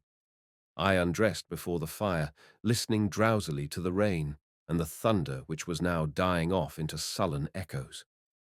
"Geoffrey Tempest, the world is before you," I said, apostrophizing myself indolently. "You are a young man. You have health, a good appearance, and brains. Added to these, you now have 5 millions of money and a wealthy prince for your friend. What more do you want of fate or fortune? Nothing, except fame, and that you will get easily, for nowadays even fame is purchasable, like love. Your star is in the ascendant. No more literary drudgery for you, my boy. Pleasure and profit and ease are yours to enjoy for the rest of your life. You are a lucky dog. At last you have your day." I flung myself upon the soft bed and settled myself to sleep, and as I dozed off, I still heard the rumble of heavy thunder in the distance. Once I fancied I heard the prince's voice calling, "Emil! Emil!" with a wildness resembling the shriek of an angry wind, and at another moment I started violently from a profound slumber under the impression that someone had approached and was looking fixedly at me.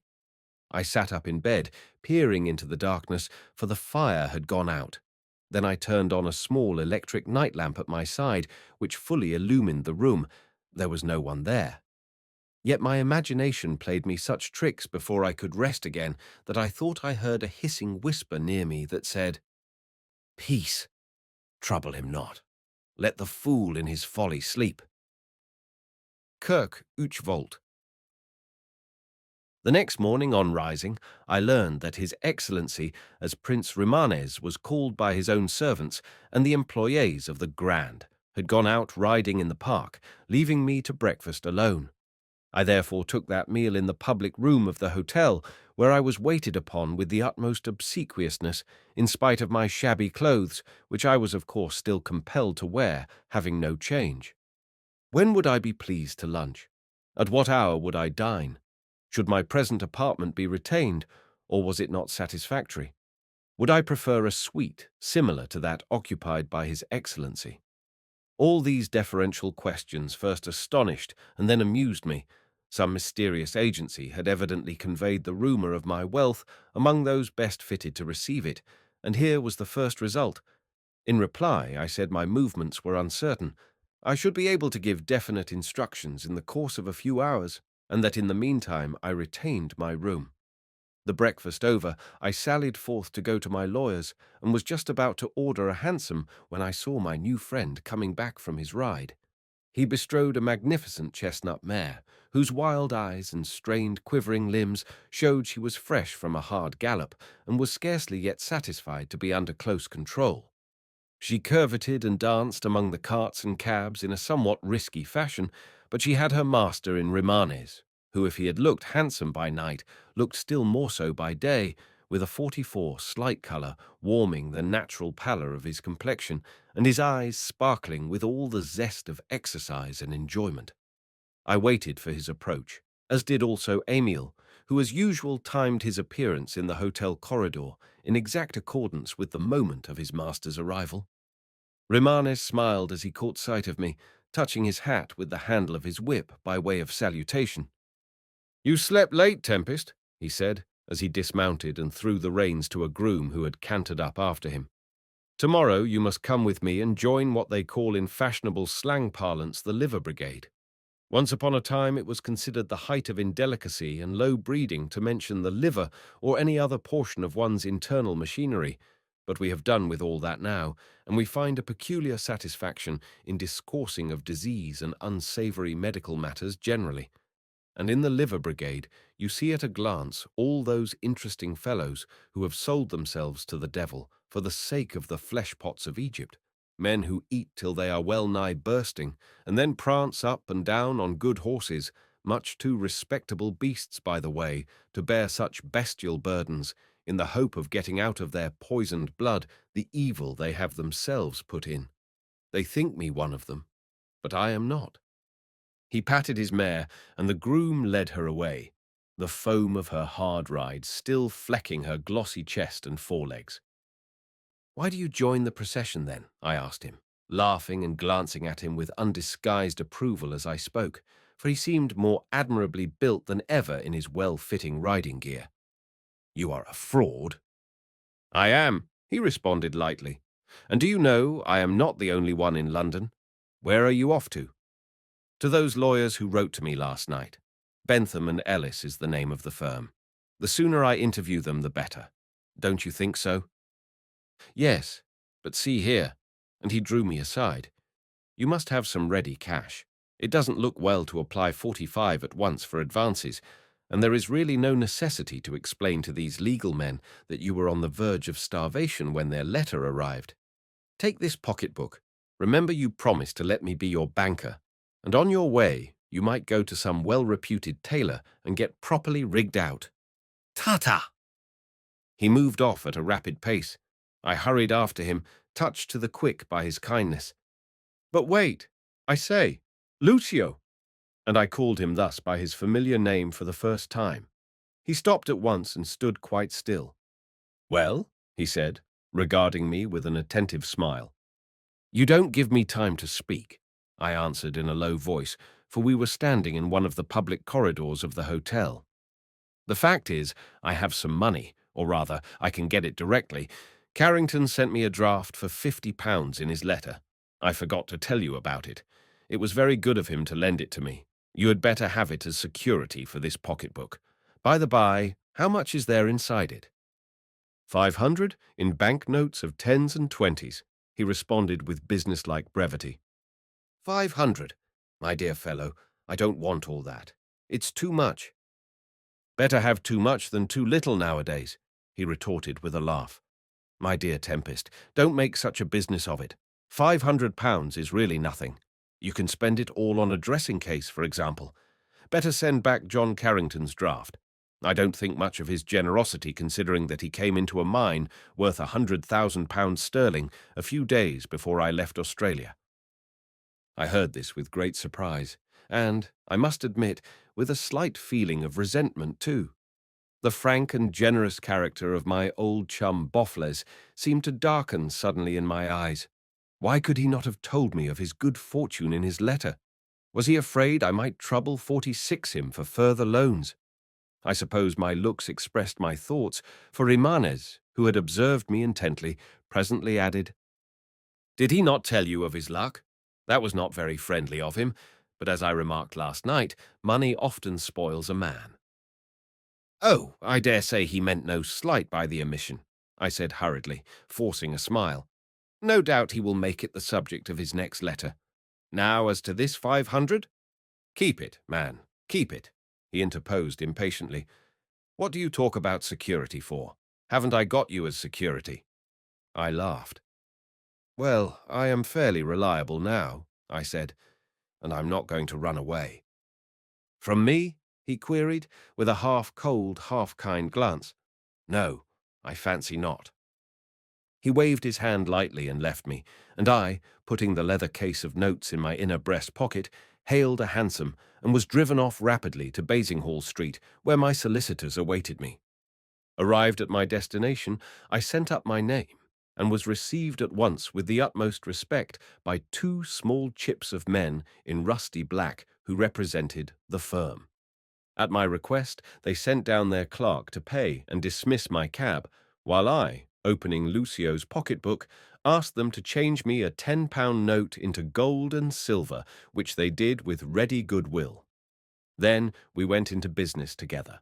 My deceased relative, whom I had never seen as far as I myself remembered, but who had seen me as a motherless baby in my nurse's arms, had left me everything he possessed unconditionally, including several rare collections of pictures, jewels, and curios. His will was so concisely and clearly worded that there were no possibilities of any legal hair-splitting over it, and I was informed that in a week or 10 days at the utmost, everything would be in order and at my sole disposition.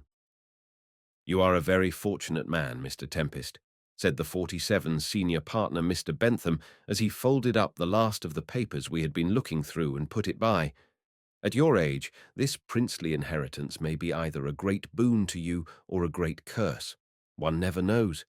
The possession of such enormous wealth involves great responsibilities." I was amused at what I considered the impertinence of this mere servant of the law in presuming to moralize on my luck. Many people would be glad to accept such responsibilities and change places with me, I said with a flippant air. You yourself, for example. I knew this remark was not in good taste, but I made it wilfully, feeling that he had no business to preach to me, as it were, on the responsibilities of wealth. He took no offence, however. He merely gave me an observant side glance like that of some meditative crow. "No, Mr. Tempest, no," he said dryly. "I do not think I should at all be disposed to change places with you. I feel very well satisfied as I am. My brain is my bank and brings me in quite sufficient interest to live upon, which is all that I desire. To be comfortable and pay one's way honestly is enough for me. I have never envied the wealthy." "Mr. Bentham is a philosopher," interposed his partner, Mr. Ellis, smiling. "In our profession, Mr. Tempest, we see so many ups and downs of life that in watching the variable fortunes of our clients, we ourselves learn the lesson of content." "Ah, it is a lesson that I have never mastered till now," I responded merrily, "but at the present moment I confess myself satisfied." They each gave me a formal little bow, and Mr. Bentham shook hands. "Business being concluded, allow me to congratulate you," he said politely. "Of course, if you should wish at any time to entrust your legal affairs to other hands, my partner and myself are perfectly willing to withdraw. Your deceased relative had the highest confidence in us." "As I have also, I assure you," I interrupted quickly. "Pray, 48th, do me the favor to continue managing things for me as you did for my relative, and be assured of my gratitude in advance." Both little men bowed again, and this time Mr. Ellis shook hands. "We shall do our best for you, Mr. Tempest. Shall we not, Bentham?" Bentham nodded gravely. "And now, what do you say? Shall we mention it, Bentham, or shall we not mention it?" "Perhaps," responded Bentham sententiously, "it would be as well to mention it." I glanced from one to the other, not understanding what they meant. Mr. Ellis rubbed his hands and smiled deprecatingly. "The fact is, Mr. Tempest, your deceased relative had one very curious idea. He was a shrewd man and a clever one, but he certainly had one very curious idea. And perhaps if he had followed it up to any extent, it might, yes, it might have landed him in a lunatic asylum and prevented his disposing of his extensive fortune in the very just and reasonable manner he has done. Happily for himself and, for you, he did not follow it up, and to the last he retained his admirable business qualities and high sense of rectitude. But I do not think he ever quite dispossessed himself of the idea itself, did he, Bentham?" Bentham gazed meditatively at the round black mark of the gas burner where it darkened the ceiling. "I think not. No, I think not," he answered. "I believe he was perfectly convinced of it." "And what was it?" I asked, getting impatient. "Did he want to bring out some patent, a new notion for a flying machine, and get rid of his money in that way?" "No, no, no!" And Mr. Ellis laughed a soft, pleasant little laugh over my suggestion. "No, my dear sir, nothing of a purely mechanical or commercial turn captivated his imagination. He was yes, I think I may say too profoundly opposed to what is called progress in the world 49 to aid it by any new invention or other means whatever. You see, it is a little awkward for me to explain to you what really seems to be the most absurd and fantastic notion. But, to begin with, we never really knew how he made his money, did we, Bentham?" Bentham shook his head and pursed his lips closely together. "We had to take charge of large sums and advise as to investments and other matters, but it was not our business to inquire where the cash came from in the first place, was it, Bentham?" Again, Bentham shook his head solemnly. "We were entrusted with it," went on his partner, pressing the tips of his fingers together caressingly as he spoke, "and we did our best to fulfill that trust with discretion and fidelity. And it was only after we had been for many years connected in business that our client mentioned, his idea, a most erratic and extraordinary one, which was briefly this, that he had sold himself to the devil, and that his large fortune was one result of the bargain." I burst out laughing heartily. "What a ridiculous notion!" I exclaimed. "Poor man, a weak spot in his brain somewhere, evidently, or perhaps he used the expression as a mere figure of speech." "I think not," responded Mr. Ellis, half interrogatively, still caressing his fingers. "I think our client did not use the phrase sold to the devil as a figure of speech merely, Mr. Bentham." "I am positive he did not," said Bentham seriously. "He spoke of the bargain as an actual and accomplished fact." I laughed again with a trifle less boisterousness. "Well, people have all sorts of fancies nowadays," I said. "What with Blavatskyism, Besantism, and hypnotism, it is no wonder if some folks still have a faint credence in the silly old superstition of a devil's existence. But for a thoroughly sensible man—" "Yes? Yes," interrupted Mr. Ellis. "Your relative, Mr. Tempest, was a thoroughly sensible man, and this idea was the only fancy that ever appeared to have taken root in his eminently practical mind. Being only an idea, it seemed hardly worth mentioning, but perhaps it is well, Mr. Bentham agreeing with me, that we have mentioned it." "It is a satisfaction and relief to ourselves," said Mr. Bentham, "to have had it mentioned." I smiled, and thanking them, rose to go. They bowed to me once more, simultaneously, looking almost like twin brothers, so identically had their united practice of the law impressed itself upon their features. "Good day, Mr. Tempest," said Mr. Bentham. "I need scarcely say that we shall serve you as we served our late client to the best of our ability, and in matters where advice may be pleasant or profitable, we may possibly be of use to you. May we ask whether you require any cash advances immediately?" "No, thank you," I answered, feeling grateful to my friend Rimanes for having placed me in a perfectly independent position to confront these solicitors. "I am amply provided." They seemed, I fancied, a trifle surprised at this, but were too discreet to offer any remark. They wrote down my address at the Grand Hotel and sent their clerk to show me to the door. I gave this man half a sovereign to drink my health, which he very cheerfully promised to do. Then I walked round by the law courts, trying to realize that I was not in a dizzy dream, but that I was actually and solidly 5 times a millionaire. As luck would have it, in turning a corner, I jostled up against a man coming the other way, the very publisher who had returned me my rejected manuscript the day before. "Hello!" he exclaimed, stopping short. "Hello!" I rejoined. "Where are you off to?" He went on. "Going to try and 51st place that unlucky novel?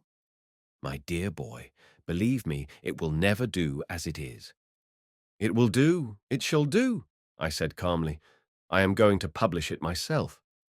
He started. "Publish it yourself? Good heavens, it will cost you, 60 or 70, perhaps £100. I don't care if it costs me 1,000. A red flush came into his face, and his eyes opened in astonishment. "I thought, excuse me," he stammered awkwardly. "I thought money was scarce with you." "It was," I answered dryly. "It isn't now." Then his utterly bewildered look, together with the whole topsy-turviness of things in my altered position, struck me so forcibly that I burst out laughing, wildly, and with a prolonged noise and violence that apparently alarmed him, for he began looking nervously about him in all directions as if meditating flight. I caught him by the arm. "Look here, man," I said, trying to conquer my almost hysterical mirth. "I'm not mad. Don't you think it. I'm only a millionaire." And I began laughing again. The situation seemed to me so sublimely ridiculous. But the worthy publisher did not see it at all, and his features expressed so much genuine alarm that I made a further effort to control myself, and succeeded. "I assure you on my word of honor, I'm not joking. It's a fact. Last night I wanted a dinner, and you, like a good fellow, offered to give me one. Today I possess 5 millions of money. Don't stare so. Don't have a fit of apoplexy. And as I have told you, I shall publish my book myself at my own expense, and it shall succeed. Oh, I'm in earnest, grim as death. I've more than enough in my pocketbook to pay for its publication now." I loosed my hold of him, and he fell back stupefied and confused. "God bless my soul," he muttered feebly. "It's like a dream. I was never more astonished in my life." 52. "Nor I said, another temptation to laughter threatening my composure. "But strange things happen in life, as in fiction, and that book which the builders, I mean the readers, rejected, shall be the headstone of the corner, or the success of the season. What will you take to bring it out?" "Take? I bring it out." "Yes, you. Why not? If I offer you a chance to turn an honest penny, shall your paid pack of readers prevent your accepting it? Fie, you are not a slave. This is a free country. I know the kind of people who read for you, the gaunt, unlovable spinster of 50, the dyspeptic bookworm who is a literary failure and can find nothing else to do but scrawl growling comments on the manuscript of promising work. Why in heaven's name should you rely on such incompetent opinion? I'll pay you for the publication of my book at as stiff a price as you choose, and something over for goodwill. And I guarantee you another thing. It shall not only make my name as an author, but yours as a publisher. I'll advertise royally and I'll work the press. Everything in this world can be done for money." "Stop, stop," he interrupted. "This is so sudden. You must let me think of it. You must give me time to consider." "Take a day for your meditations then," I said, "but no longer. For if you don't say yes, I'll get another man, and he'll have the big pickings instead of you. Be wise in time, my friend. Good day." He ran after me. "Stay, look here. You're so strange, so wild, so erratic, you know. Your head seems quite turned." "It is the right way round this time." "Dear, dear me." And he smiled benevolently. "Why, you don't give me a chance to congratulate you. I really do, you know. I congratulate you sincerely." And he shook me by the hand quite fervently. And as regards the book, I believe there was really no fault found with it in the matter 53 of literary style or quality. It was simply too transcendental, and unlikely, therefore, to suit the public taste. The domestic iniquity line is what we find pays best at present, but I will think about it. Where will a letter find you? "Grand Hotel," I responded, inwardly amused at his puzzled and anxious expression. I knew he was already mentally calculating how much he could make out of me in the pursuit of my literary whim. "Come there, and lunch, or dine with me tomorrow if you like. Only send me a word beforehand. Remember, I give you just a day's grace to decide. It must be yes or no in 24 hours. And with this I left him, staring vaguely after me like a man who has seen some nameless wonder drop out of the sky at his feet. I went on, laughing to myself inaudibly, till I saw one or two passers-by looking at me so surprisedly that I came to the conclusion that I must put a disguise on my thoughts if I would not be taken for a madman. I walked briskly, and presently my excitement cooled down. I resumed the normal condition of the phlegmatic Englishman who considers it the height of bad form to display any personal emotion whatever, and I occupied the rest of the morning in purchasing some ready-made apparel which by unusual good luck happened to fit me, and also in giving an extensive, not to say extravagant order to a fashionable tailor in Sackville Street, who promised me everything with punctuality and dispatch. I next sent off the rent I owed to the landlady of my former lodgings, adding £5 extra by way of recognition of the poor woman's long patience in giving me credit and general kindness towards me during my stay in her dismal house. And this done, I returned to the Grand in high spirits, looking and feeling very much the better for my ready-made outfit. A waiter met me in the corridor, and with the most obsequious deference informed me that His Excellency the Prince was waiting luncheon for me in his own apartments. Thither I repaired at once, and found my new friend alone in his sumptuous drawing-room, standing near the full light of 54th largest window, and holding in his hand an oblong crystal case, through which he was looking with an almost affectionate solicitude. "Ah, Geoffrey, here you are," he exclaimed. "I imagined you would get through your business by lunchtime, so I waited." "Very good of you," I said, pleased at the friendly familiarity he displayed in thus calling me by my Christian name. "What have you got there?" "A pet of mine," he answered, smiling slightly. "Did you ever see anything like it before?" 55 Vi. I approached and examined the box he held. It was perforated with finely drilled holes for the admission of air, and within it lay a brilliant winged insect, coloured with all the tints and half-tints of the rainbow. "Is it alive?" I asked. "It is alive, and has a sufficient share of intelligence," replied Rimanes. "I feed it, and it knows me. That is the utmost you can say of the most civilized human beings. They know what feeds them. It is quite tame and friendly, as you perceive." And opening the case, he gently advanced his forefinger. The glittering beetle's body palpitated with the hues of an opal. Its radiant wings expanded, and it rose at once to its protector's hand and clung there. He lifted it out and held it aloft, then shaking it to and fro lightly, he exclaimed, "Off, sprite, fly, and return to me." The creature soared away through the room and round the ceiling, looking like a beautiful iridescent jewel, the whir of its wings making a faint buzzing sound as it flew. I watched it fascinated, till after a few graceful movements hither and thither, it returned to its owner's still outstretched hand, and again settled there, making no further attempt to fly. There is a well-worn platitude which declares that in the midst of life we are in death, said the prince then softly, bending his dark, deep eyes on the insect's quivering wings. But as a matter of fact, that maxim is wrong, as so many trite 56 human maxims are. It should be, in the midst of death we are in life. This creature is a rare and curious production of death, but not, I believe, the only one of its kind. Others have been found under precisely similar circumstances. I took possession of this one myself in rather a weird fashion. Will the story bore you? On the contrary, I rejoined eagerly, my eyes fixed on the radiant bat-shaped thing that glittered in the light, as though its veins were phosphorescent. He paused a moment, watching me. Well, it happened simply thus. I was present at the uncasing of an Egyptian female mummy. Her talismans described her as a princess of a famous royal house. Several curious jewels were tied round her neck, and on her chest was a piece of beaten gold 1/4 of an inch thick.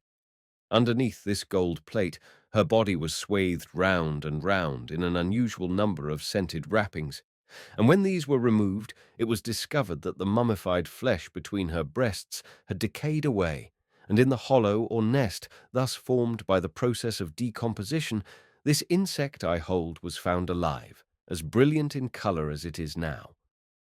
I could not repress a slight nervous shudder. Horrible, I said. I confess, if I were you, I should not care to make a pet of such an uncanny object. I should kill it, I think. He kept his bright, intent gaze upon me. Why? He asked. I'm afraid, my dear Geoffrey, you are not disposed to study science.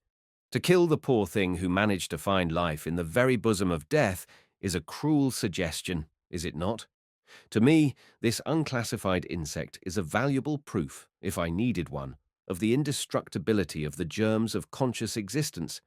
It has eyes and the senses of taste, smell, touch, and hearing, and it gained these together with its intelligence out of the dead flesh of a woman who lived, and no doubt loved and sinned and suffered more than 4,000 years ago. He broke 57 off, then suddenly added, all the same, I frankly admit to you that I believe it to be an evil creature. I do indeed.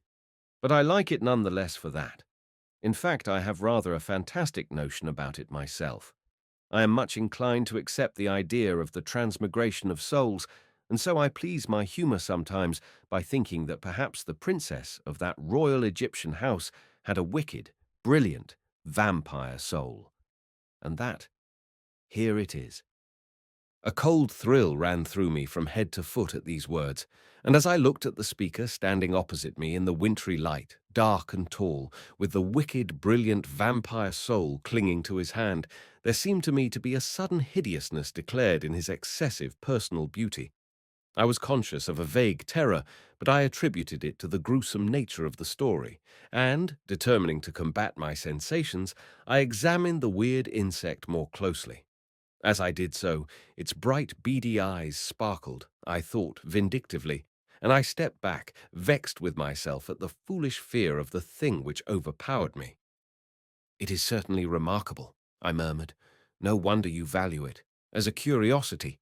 Its eyes are quite distinct, almost intelligent, in fact.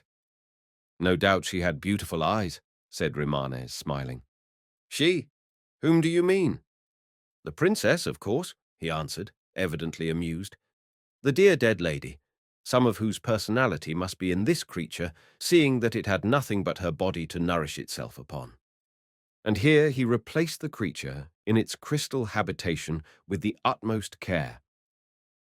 I suppose, I said slowly, you, in your pursuit of science, would infer from this that nothing actually perishes completely.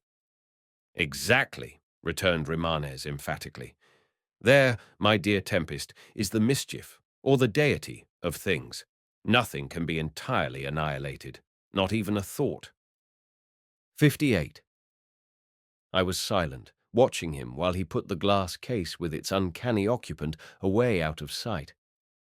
"And now for luncheon," he said gaily, passing his arm through mine.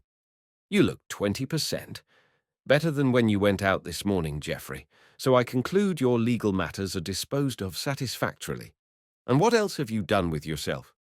Seated at table with the dark-faced Amiel in attendance, I related my morning's adventures, dwelling at length on my chance meeting with the publisher who had on the previous day refused my manuscript and who now, I felt sure, would be only too glad to close with the offer I had made him.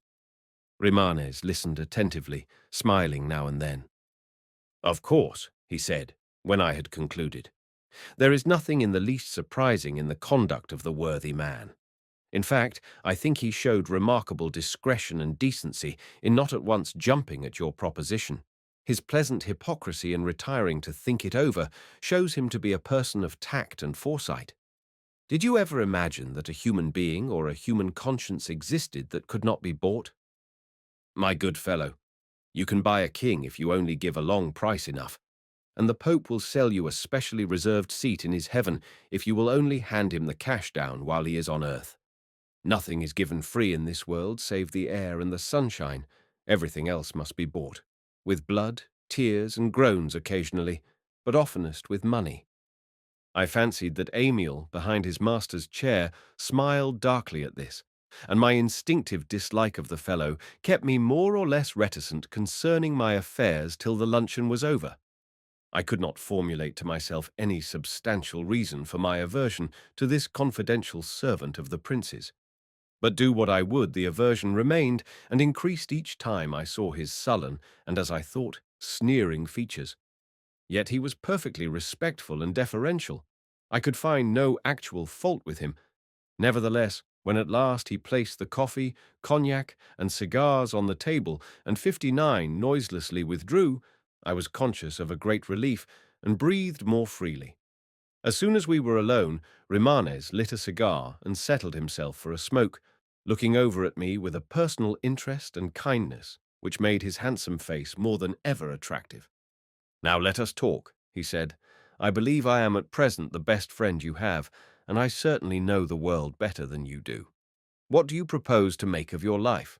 Or in other words, how do you mean to begin spending your money?" I laughed. "Well, I shan't provide funds for the building of a church or the endowment of a hospital," I said. "I shall not even start a free library, for these institutions, besides becoming centers for infectious diseases, generally get presided over by a committee of local grocers who presume to consider themselves judges of literature. My dear Prince Rimanes, I mean to spend my money on my own pleasure, and I dare say I shall find plenty of ways to do it."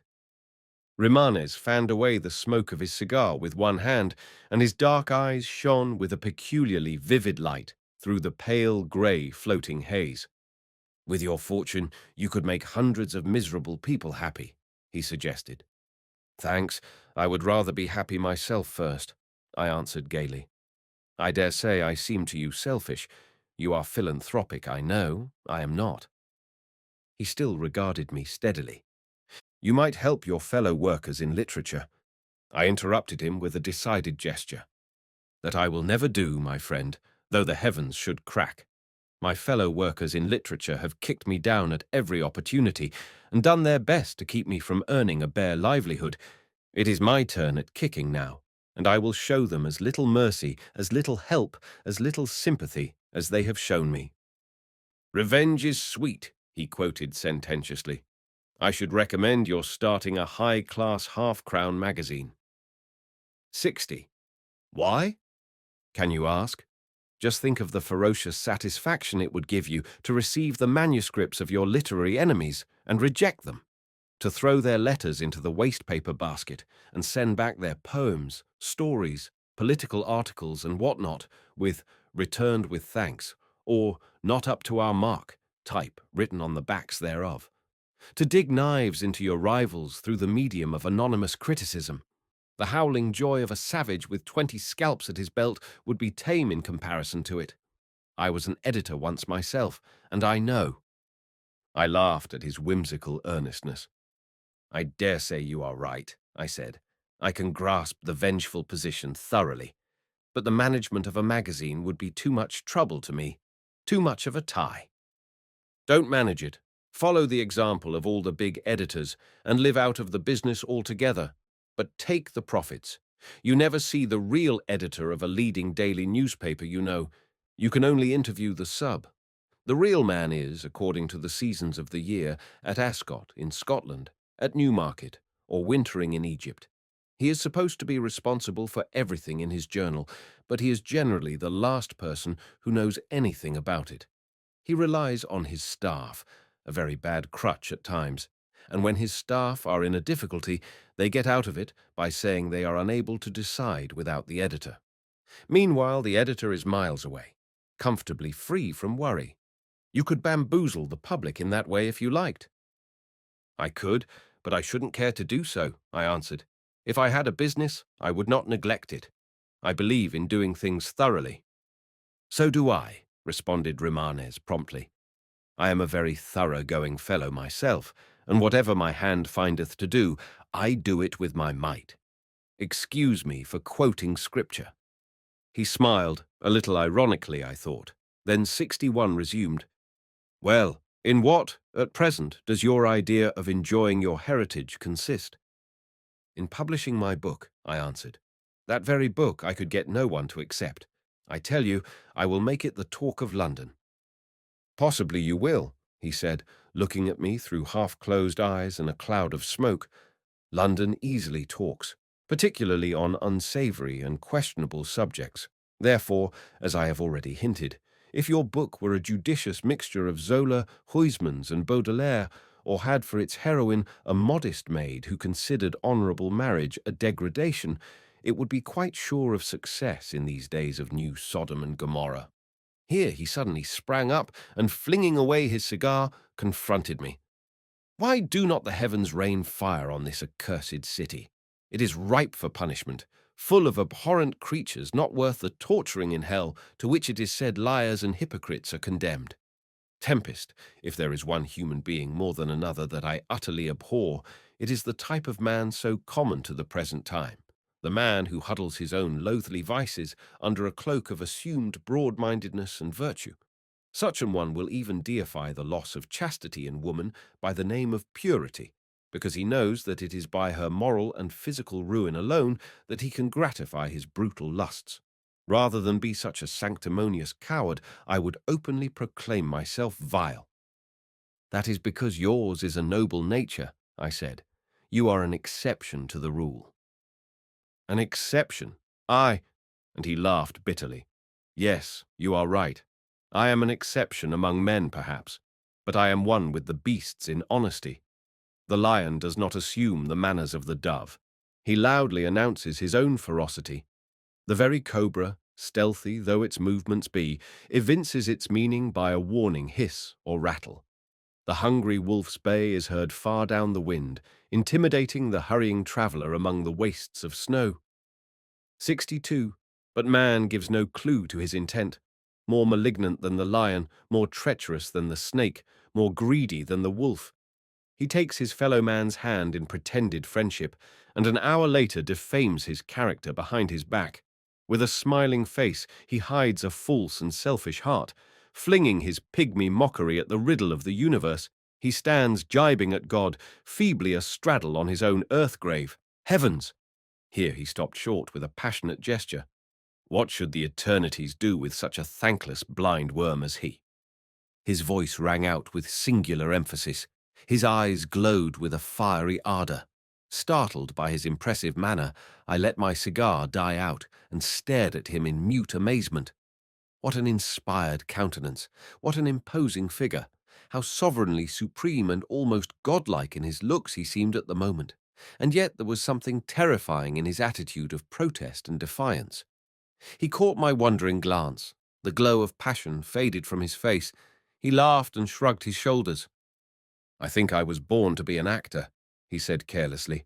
Now and then the love of declamation masters me. Then I speak, as prime ministers and men in parliament speak, to suit the humour of the hour, and without meaning a single word I say. I cannot accept that statement, I answered him, smiling a little. You do mean what you say, though I fancy you are rather a creature of impulse. "Do you really?" he exclaimed. "How wise of you. Good Geoffrey Tempest, how very wise of you. But you are wrong. There never was a being created who was less impulsive or more charged with set purpose than I. Believe me or not as you like, belief is a sentiment that cannot be forced. If I told you that I am a dangerous companion, that I like evil things better than good, that I am not a safe guide for any man, what would you think? I should think you were whimsically fond of 63, underestimating your own qualities, I said, relighting my cigar and feeling somewhat amused by his earnestness. And I should like you just as well as I do now, perhaps better, though that would be difficult. At these words he seated himself, bending his steadfast dark eyes full upon me. "Tempest, you follow the fashion of the prettiest women about town. They always like the greatest scoundrels." "But you are not a scoundrel," I rejoined, smoking peacefully. "No, I'm not a scoundrel, but there's a good deal of the devil in me." "All the better," I said, stretching myself out in my chair with lazy comfort. "I hope there's something of him in me, too." "Do you believe in him?" asked Romanes, smiling. "The devil? Of course not." "He is a very fascinating, legendary personage," continued the prince, lighting another cigar and beginning to puff at it slowly. "And he is the subject of many a fine story. Picture his fall from heaven. Lucifer, son of the morning. What a title, and what a birthright! To be born of the morning implies to be a creature formed of translucent light undefiled, with all the warm rose of a million orbs of day colouring his bright essence, and all the lustre of fiery planets flaming in his eyes. Splendid and supreme, at the right hand of deity itself he stood, this majestic archangel, and before his unwearied vision rolled the grandest creative splendours of God's thoughts and dreams. All at once he perceived in the vista of embryonic things a new small world, and on it a being forming itself slowly, as it were, into the angelic likeness, a being weak yet strong, sublime yet foolish, a strange paradox destined to work its way through all the phases of life, till imbibing the very breath and soul of the Creator, it should touch conscious immortality, eternal joy. Then Lucifer, full of wrath, turned on the master of the spheres, and flung forth his reckless 64 defiance, crying aloud, "Wilt thou make of this slight poor creature an angel even as I? I do protest against thee and condemn. Lo, if thou makest man in our image, I will destroy him utterly, as unfit to share with me the splendours of thy wisdom, the glory of thy love." And the voice supreme, in accents terrible and beautiful, replied, "Lucifer, son of the morning, full well dost thou know that never can an idle or wasted word be spoken before me. For free will is the gift of the immortals. Therefore what thou sayest, thou must needs do. Fall, proud spirit, from thy high estate, thou and thy companions with thee, and return no more till man himself redeem thee. Each human soul that yields unto thy tempting shall be a new barrier set between thee and heaven. Each one that of its own choice doth repel and overcome thee shall lift thee nearer thy lost home. When the world rejects thee, I will pardon and again receive thee, but not till then." "I never heard exactly that version of the legend before," I said. "The idea that man should redeem the devil is quite new to me." "Is it?" And he looked at me fixedly. "Well, it is one form of the story, and by no means the most unpoetical. Poor Lucifer! His punishment is of course eternal, and the distance between himself and heaven must be rapidly increasing every day, for man will never assist him to retrieve his error. Man will reject God fast enough, and gladly enough, but never the devil. Judge, then, how under the peculiar circumstances of his doom, this Lucifer, son of the morning, Satan, or whatever else he is called, must hate humanity." I smiled. "Well, he has one remedy left to him," I observed. "He need not tempt anybody." "You forget, he is bound to keep his word, according to the legend," said Rimanes. "He swore before God that he would destroy man utterly. He must therefore fulfill that oath if he can. Angels, it would seem, may not swear 65 before the Eternal without endeavouring at least to fulfill their vows, Men swear in the name of God every day without the slightest intention of carrying out their promises. But it's all the veriest nonsense, I said somewhat impatiently. All these old legends are rubbish. You tell the story well, and almost as if you believed in it. That is because you have the gift of speaking with eloquence. Nowadays, no one believes in either devils or angels. I, for example, do not even believe in the soul. I know you do not, he answered suavely. And your skepticism is very comfortable because it relieves you of all personal responsibility. I envy you, for, I regret to say, I am compelled to believe in the soul. Compelled, I echoed. That is absurd. No one can compel you to accept a mere theory. He looked at me with a flitting smile that darkened rather than lightened his face. True, very true. There is no compelling force in the whole universe. Man is the supreme and independent creature, master of all he surveys and owning no other dominion save his personal desire. True, I forgot. Let us avoid theology, please, and psychology also. Let us talk about the only subject that has any sense or interest in it, namely, money. I perceive your present plans are definite. You wish to publish a book that shall create a stir and make you famous. It seems a modest enough campaign. Have you no wider ambitions? There are several ways, you know, of getting talked about. Shall I enumerate them for your consideration? I laughed. If you like. Well, in the first place, I should suggest your getting yourself properly paragraphed. It must be known to the press that you are an exceedingly rich man. There is an agency for the circulation of paragraphs. I dare say they'll do it sufficiently well for about 10 or 20 guineas.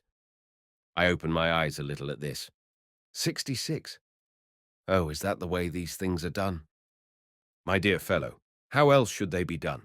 He demanded somewhat impatiently. Do you think anything in the world is done without money?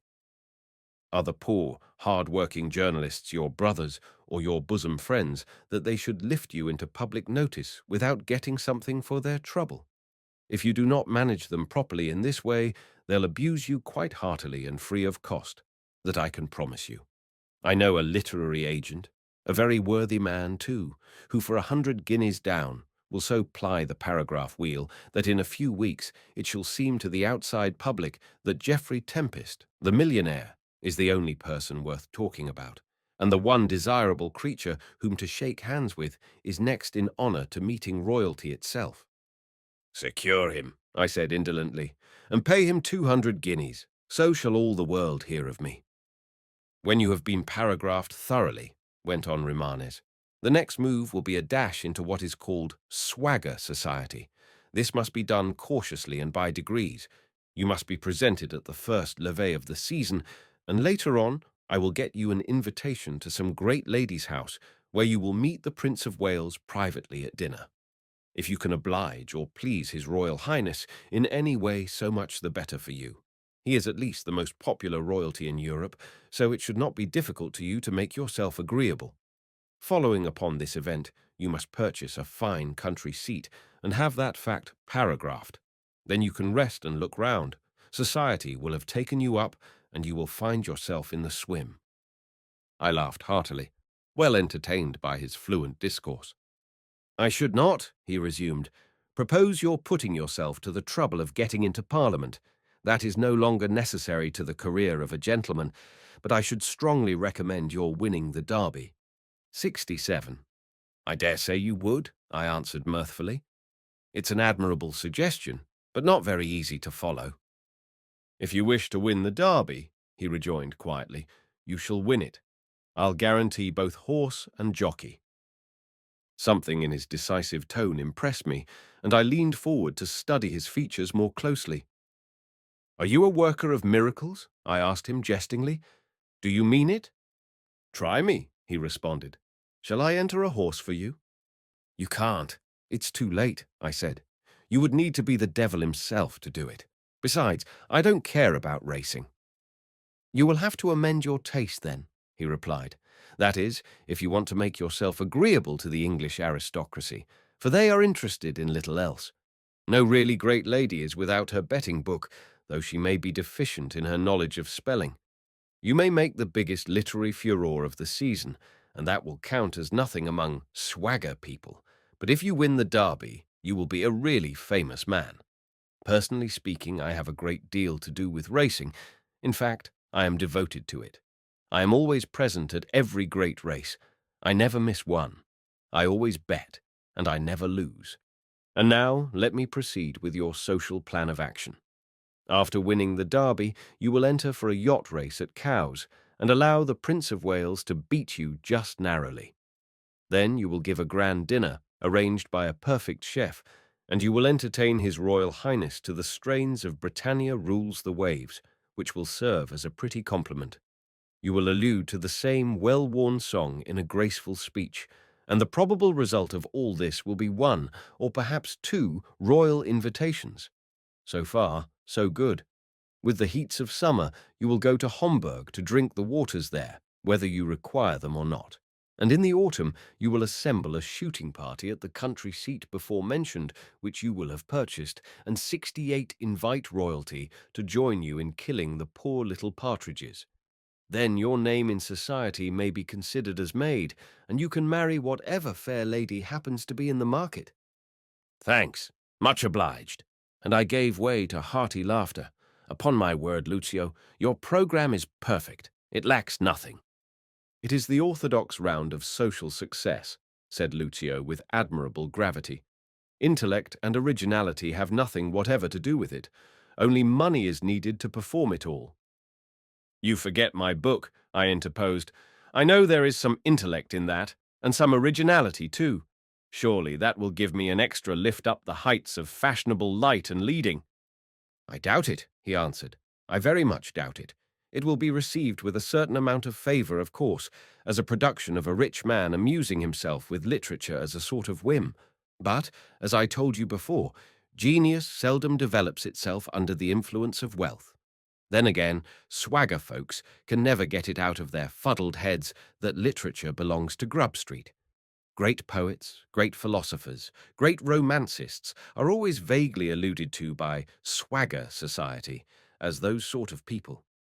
Those sort of people are so interesting, say the blue-blooded noodles deprecatingly, excusing themselves, as it were, for knowing any members of the class literary.